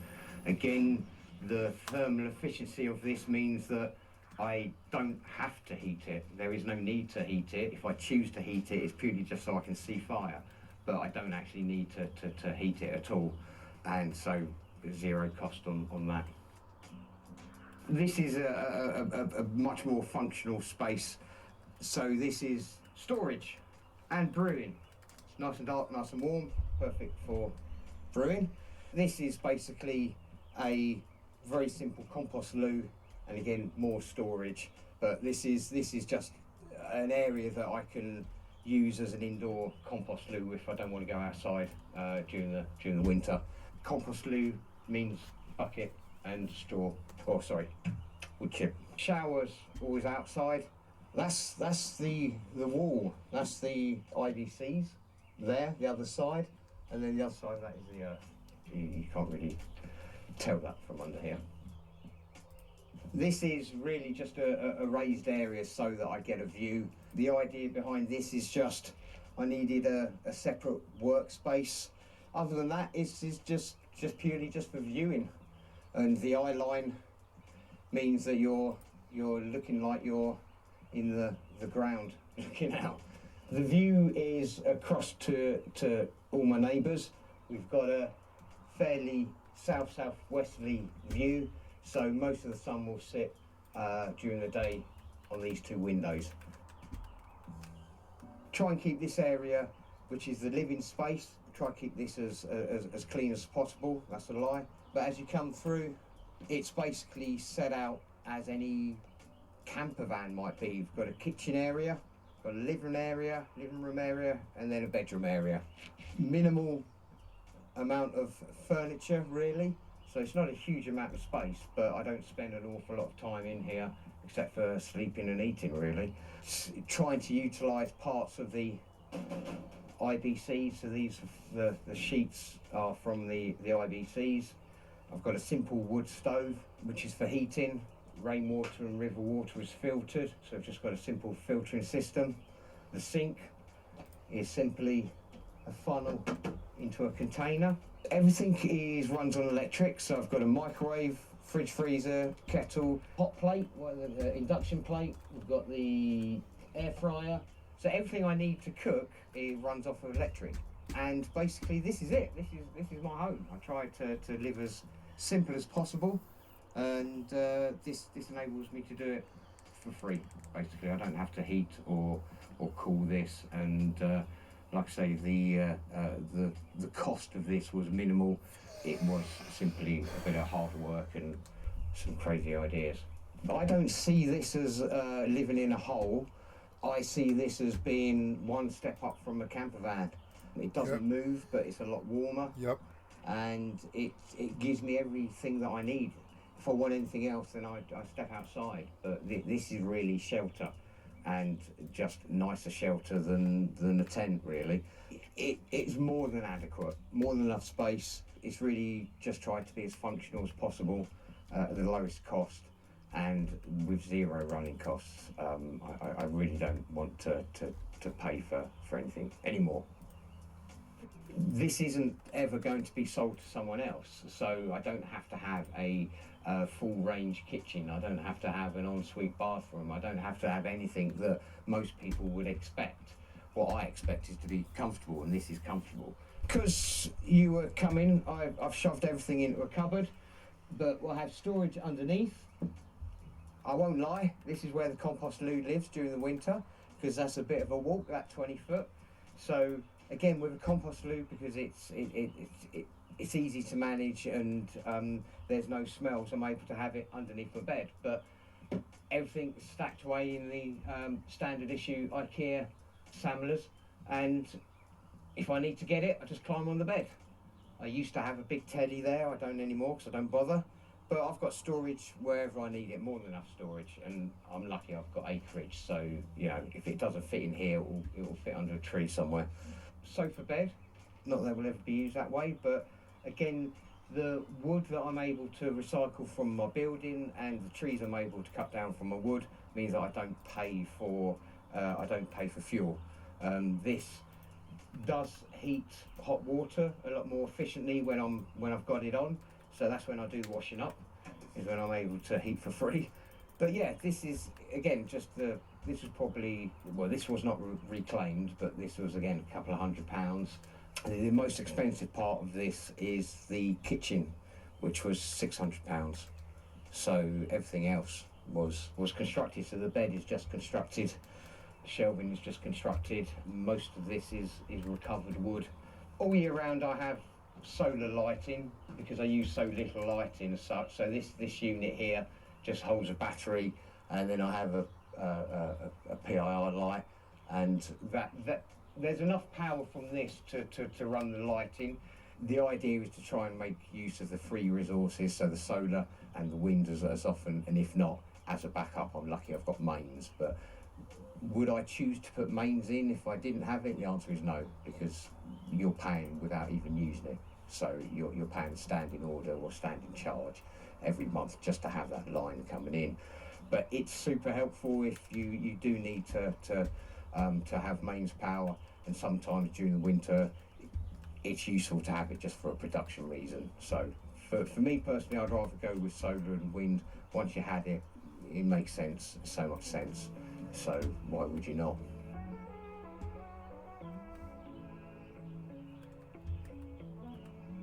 My least favourite thing about living here is that there's not enough hours in the day. There isn't anything here that I don't enjoy. The problem is the solution. So everything that is an issue is something you can enjoy. So if I have to collect water, then I get to look at the view. Or there isn't. I genuinely don't think there's anything that I could say I dislike about how I've curated my life as such. The most favourite thing is the freedom to be able to just enjoy life, just the limited amount of time you've got. It just, I'm sick of wasting it on a screen, or sick of wasting it in an office, or, you know, and it doesn't bear thinking about to go back to that sort of business. If that means that I don't have fancy clothes, no great work. The cows don't critique me for that. So it's one of those things that I live my life how I have chosen to, and I love it. It's just that other people don't like that life on paper because I haven't followed their rules. But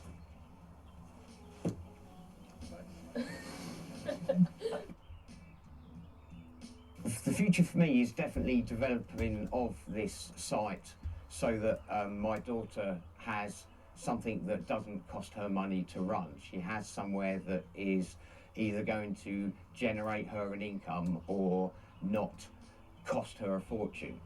Raise more chickens, perhaps, as well. I think having chickens around, they teach you a lot.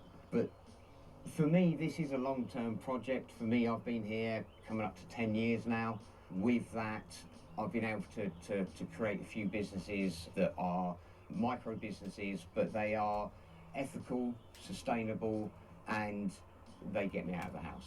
So long-term, keep maintaining those businesses. Well, thanks for coming and visiting. You'll find any help and advice that I can give on the Instagram, and that's at 50 million milliliter mansion. So if you're interested in discussing how I went about building the home, I'm more than welcome to answer any questions, but all done through Instagram, and anybody who's really excited can come and visit.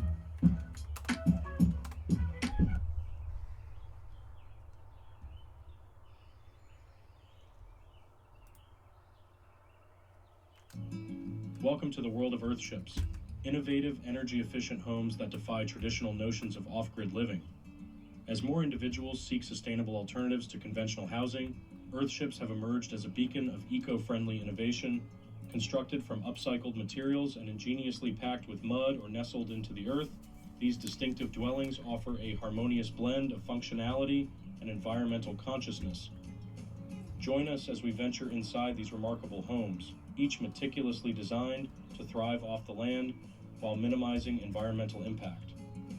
Let's embark on a journey to explore the ingenuity and allure of Earthships, where sustainable living meets modern comfort and innovation. Up first, we visit the Euro Earthship. Introducing the Euro Earthship, a remarkable passive solar residence nestled in the scenic landscape of Taos, New Mexico. This off-grid marvel embodies sustainability and innovation, constructed with natural and upcycled materials like earth-packed tires. Designed in collaboration with Earthship Biotecture, this 850 square foot home offers 3 bedrooms and 2 bathrooms, delivering both comfort and eco-conscious living. From electricity to potable water and sustainable food production, the Euro Earthship provides self-sufficiency in every aspect. The meticulous craftsmanship and attention to detail are evident throughout the home, with handcrafted doors, cabinets, and flagstone floors, adding charm and character.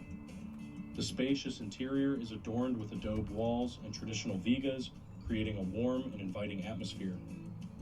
One of the standout features of this Earthship is its expansive greenhouse, seamlessly integrated into the living space. Planter gardens in the bedrooms and great room offer a delightful connection to nature, while skylights provide ample natural light and ventilation. Copper detailing around the windows and a Morse revolving wood stove add to the home's unique charm, ensuring comfort even on chilly days. Testimonials from the homeowners, Romaldo and Carol Ranalone, attest to the exceptional quality of life offered by the Euro Earthship. With efficient systems and thoughtful design elements, this off-grid oasis combines convenience with sustainability, offering a truly exceptional living experience.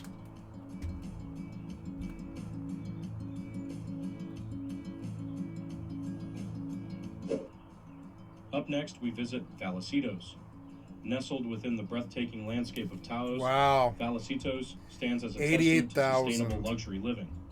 Featured prominently on Netflix, international television, and in esteemed publications like Forbes and Airbnb magazine, this extraordinary residence represents the pinnacle of designer and builder Mike Reynolds' 50-plus years of Earthship evolution. As you step inside, you're greeted by an open living area seamlessly integrated with the surrounding nature, thanks to 11-foot Viga ceilings and expansive floor-to-ceiling windows. This exquisite home boasts 2 bedrooms, 2 bathrooms, and a 2-car garage, offering the utmost in comfort and convenience. One of the highlights of Valecitos is its 1,000 square foot food-producing garden, complete with an aquaponic system and koi pond, providing both sustenance and serenity. Additionally, a Japanese floating cedar deck and panoramic barrel sauna offer luxurious retreats for relaxation and rejuvenation. Outside, the landscaped yard features a stunning 10-foot bottle wall and custom Latilla gate, ensuring privacy while you enjoy uninterrupted views of the majestic Taos Mountains and high mesa desert landscape. Valecitos is part of the Greater World Earthship community, the largest legal off-grid subdivision in the world, offering an unparalleled sense of harmony with nature.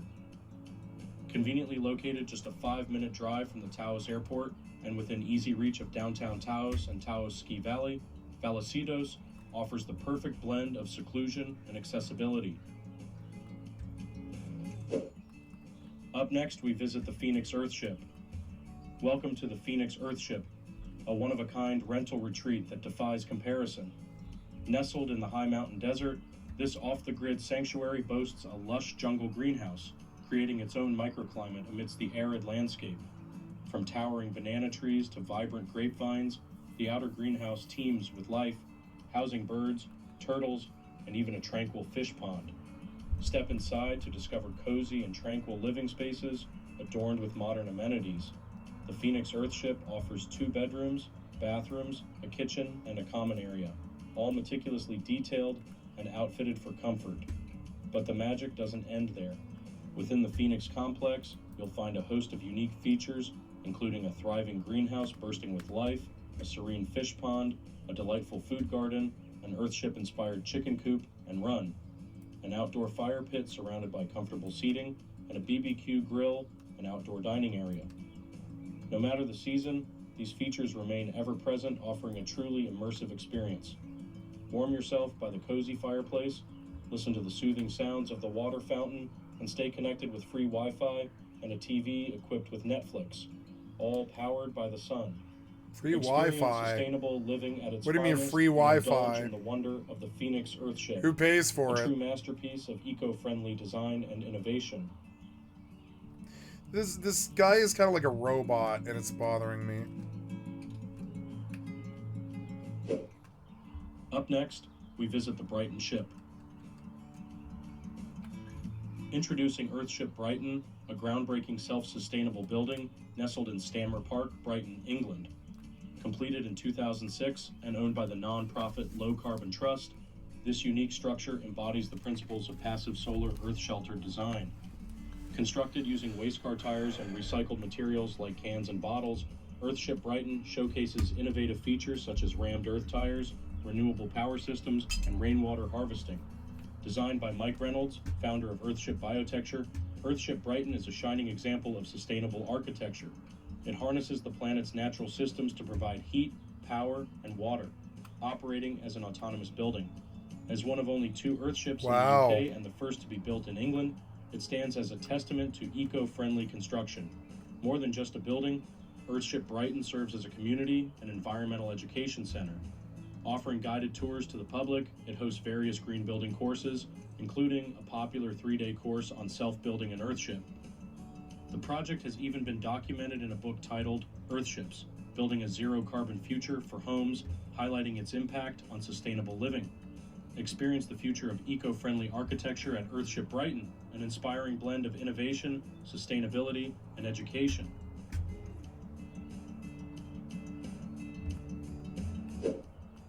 Up next, we visit the Australian Earthship. Welcome to Earthship Ironbank, Australia's pioneering council-approved Earthship, crafted by designer Martin Freeney. This remarkable dwelling marks Freeney's inaugural venture into Earthship-inspired architecture and stands as a testament to the possibility of legally constructing an Earthship in Australia. Endorsed by Michael Reynolds of Earthship Biotecture, the project commenced in July 2009 with a workshop led by Reynolds himself, where 25 This song and this guy's voice is getting to me. We're getting off it. Sorry. So, Earthship homes, self-sustaining off-grid homes you can buy very cheap. Welcome to the world of Earthships. Wait, it was the same video again? Is it the same thing? Tiny house, giant journey. Oh, okay. Here is the south-facing wall of the Earthship. The sun comes in through the windows and will hit the back tire wall and warm up that thermal mass. We have the bottle wall behind me. This was like a vision that I had from the beginning. What do we have time for if it's not to like reclaim this birthright, to build our own homes, to live off-grid, to live sustainably, to be stewards of the earth? I kept all the records of everything spent, from like gas for the generator to food for work parties to all of our materials.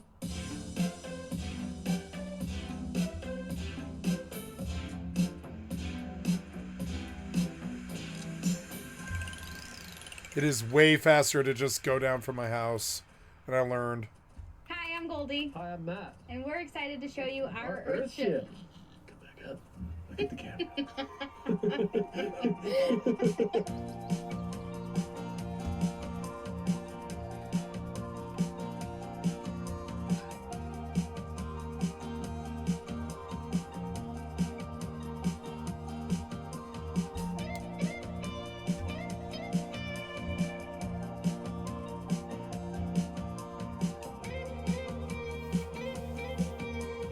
I knew that I wanted to build an Earthship. I had gone to the Earthship Academy in Argentina in 2014 and had my life stream set on building an Earthship. I was already well on my way to that life when I met Matt. She told me about Earthships, and I thought it was a cool idea and a cool way to spend my time. We did modify our plans, so we have a modified Earthship. We used most of the Earthship principles.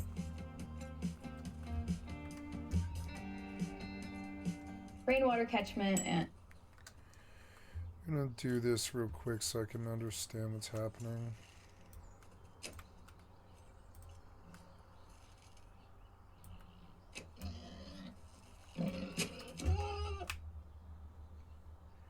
I do some good bow damage.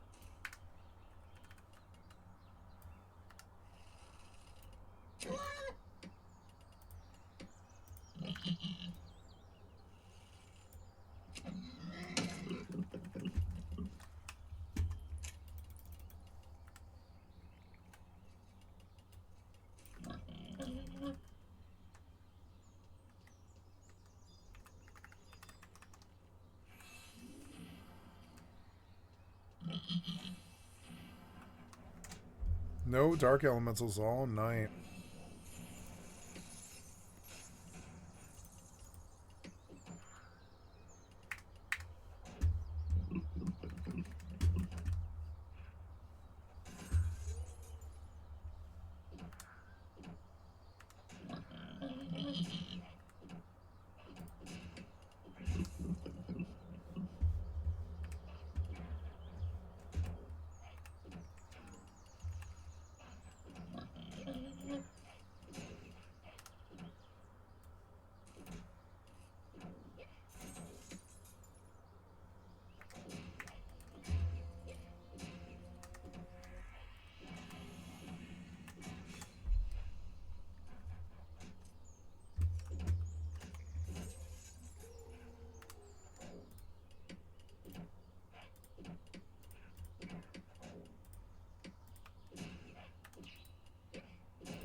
water recycling, building out of recycled materials. We have all the passive solar, the glazing. It has a feeling of like cults. It has a cult feeling to me. This Earthship thing, like you're either a believer or you're not, and you tied to the master, which is Earthships or whatever. It's weird.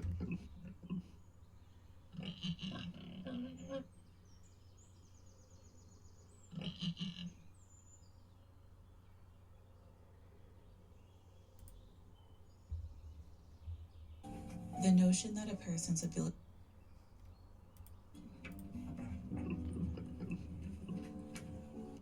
working for a living. Why do you do that?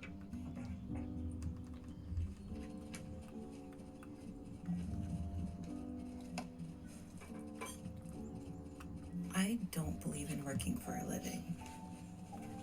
The notion that a person's ability to survive is tied to what they can produce for the machine is frankly absurd, and I refuse to accept that we draw breath for 80 years just to spend most of our waking adult life at a job. It's not that I don't understand that labor is part of life or that we need certain roles to be filled for the functioning of society, and it's not that I'm not a good worker because I really don't mind labor. But of the almost 10 million species on this planet, only one is doing life this way. And I don't think it's because humans are exceptional. I think we're just doing it wrong. And it wasn't always this way. Indigenous cultures across the globe had entirely different and better ways of existing. This is a uniquely modern Western problem, and I hate that for us. Many believe humans are the most intelligent of the sentient beings on this planet, and if that's true, I'm a little disappointed, but I'm not without hope. There was a time in my life when, immediately upon waking up, I hated that I had woken up at all. But after watching others living happy, free lives on this platform, in a few short years, I think I may have become one of them. Yep, me And too. I did it through labor, so I absolutely understand the value of work, which is why I believe it should be preserved for the betterment of our world, not to mindlessly flail through our short individual lives while making a few people wealthy along the way. Every organism has a role in the series of intertwined ecosystems that pass energy and resources from one being to the next in an endless loop of reuse, and humans are part of that cycle. We have an essential role within the earthly ecosystem as stewards of the land. We're meant to utilize the capabilities of our human form to tend to the earth and her inhabitants, and to treat them kindly in return for the resources the earth freely provides and her wisdom that guides our steps. Of course, two things can be true. It's true that there is a much better way of being, and it's true that our current society doesn't function that way, and we still have to find a way to get by. Running off to the woods has been a beautiful experience, but my bills followed me here, so I don't have all the answers, but I'm happy to share how I make this little life work. I'm watching the ripples in the pond. See if I can show you.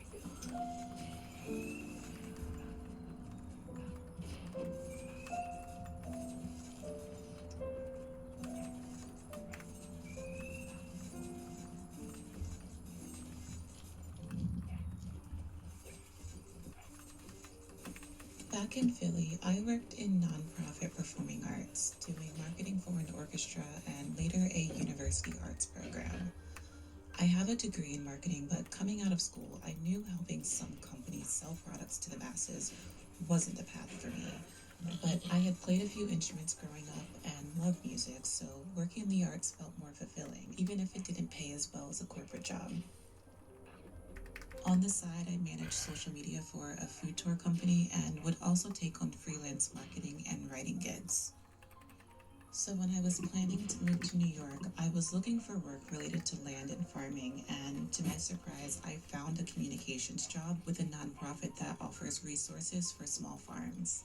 And this was a really great way to learn more about farming and the new community I was in. I eventually left that job for a nonprofit land project further upstate, but in the first few weeks, 4 employees had left the organization, so I had a sense that my time there might be short-lived. Anyone who's worked in the nonprofit sector knows how unfortunately exploitative they can sometimes be, especially for smaller or new organizations, and sadly that was the case with both of these. But by the time I decided to leave the second organization, I was under contract on my property, so I knew my expenses would be decreasing in the near future, and that made me feel more comfortable with my decision, especially because I didn't have another job lined up. A silver lining of these jobs is that I got to work alongside some really wonderful people and walked away with some beautiful friendships and really helpful connections. And at the end of the day, that first nonprofit is the job that got me out of the city, so I'm forever grateful for the role it played in getting me here. After this, I transitioned to part-time, contract, and seasonal work, often having multiple jobs at once. I haven't had a full-time 9-to-5 since, but there were times I was working more than 40 hours a week across different jobs. And I liked the flexibility of being able to let the job go if I decided it wasn't working, or to be able to take on seasonal jobs knowing I wouldn't lose all of my income when it ended. But even before I was transitioning through these different phases of jobs, I was closely tracking my expenses and working to minimize them. I used a spreadsheet to track my monthly bills and continually set goals for where I wanted it to be in the future, and just kept working towards those benchmarks.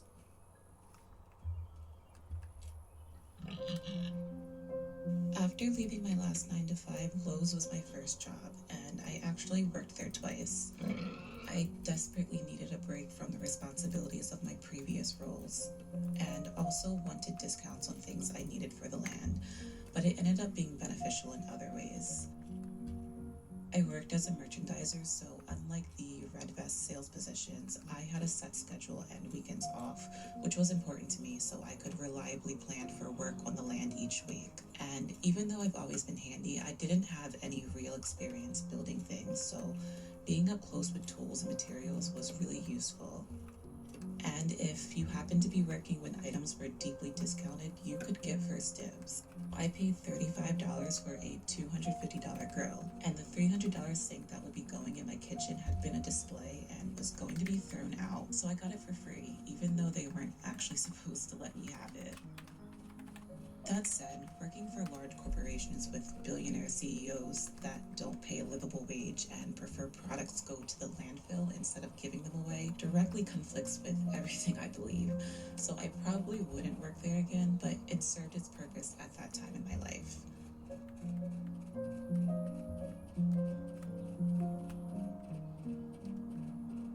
I've been able to continue supporting local farming, land stewardship, and food sovereignty work, but not in the capacity of a full-time job, and that has made the work much more sustainable. And I've had a slew of other jobs in the meantime. I did admin and marketing work for a local brewery. I worked a market stand and did packing and driving for local farms. I worked in the kitchen of a family-owned bakery and did fulfillment in a warehouse. I also have friends with farms who periodically pay for extra hands, so I also do that when it comes along. Most of these jobs were born from previous work or relationships I built, and that feels like ecosystem in action. Rooting in my community continues to present opportunities for me down the line.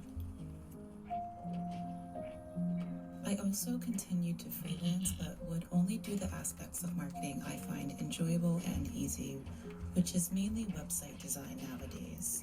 Even though it's work, I want to enjoy how I spend my time, so being honest with myself about the parts of my career I found most stressful or least enjoyable. Yeah, for like 15 years of my life, I was not honest to myself about how much I wanted to sit here and play video games all goddamn day. I mean, I was not raised to respect that kind of thing, you know? But I've grown to understand that it is my passion, it's what I want to do, you know?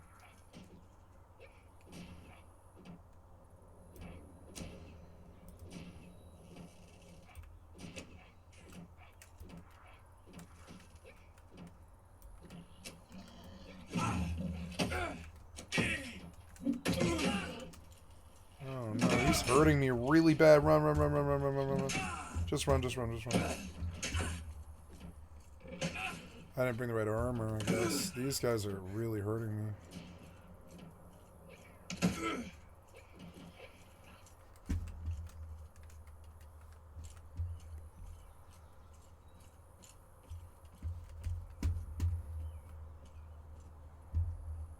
I should just go stab the fucking mage, but I'm not sure I can take that much damage anyways, though.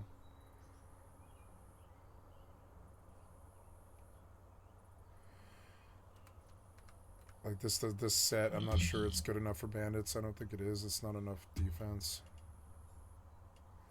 Might go put a real set on, I guess. At least the pig didn't die.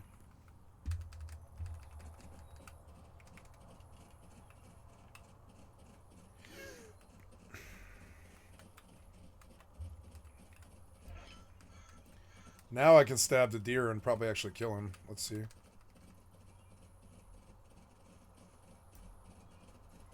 Fuck.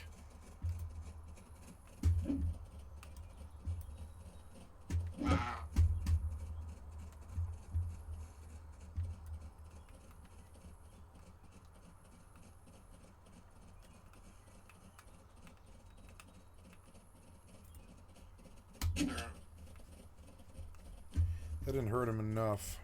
Let's see if switch weapons and do better.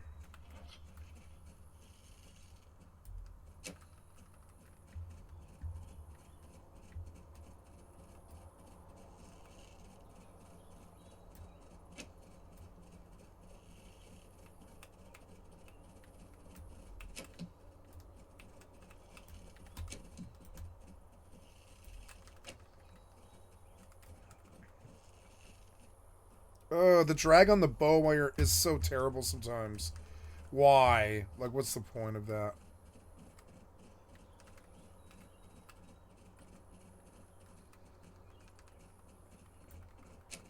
Wow.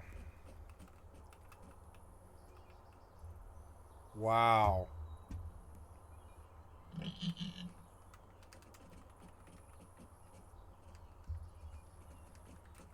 I like that you can leave your door open because they can't touch anything.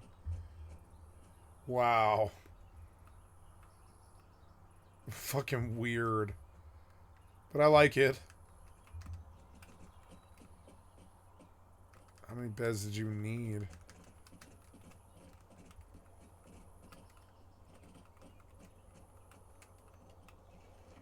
A lot.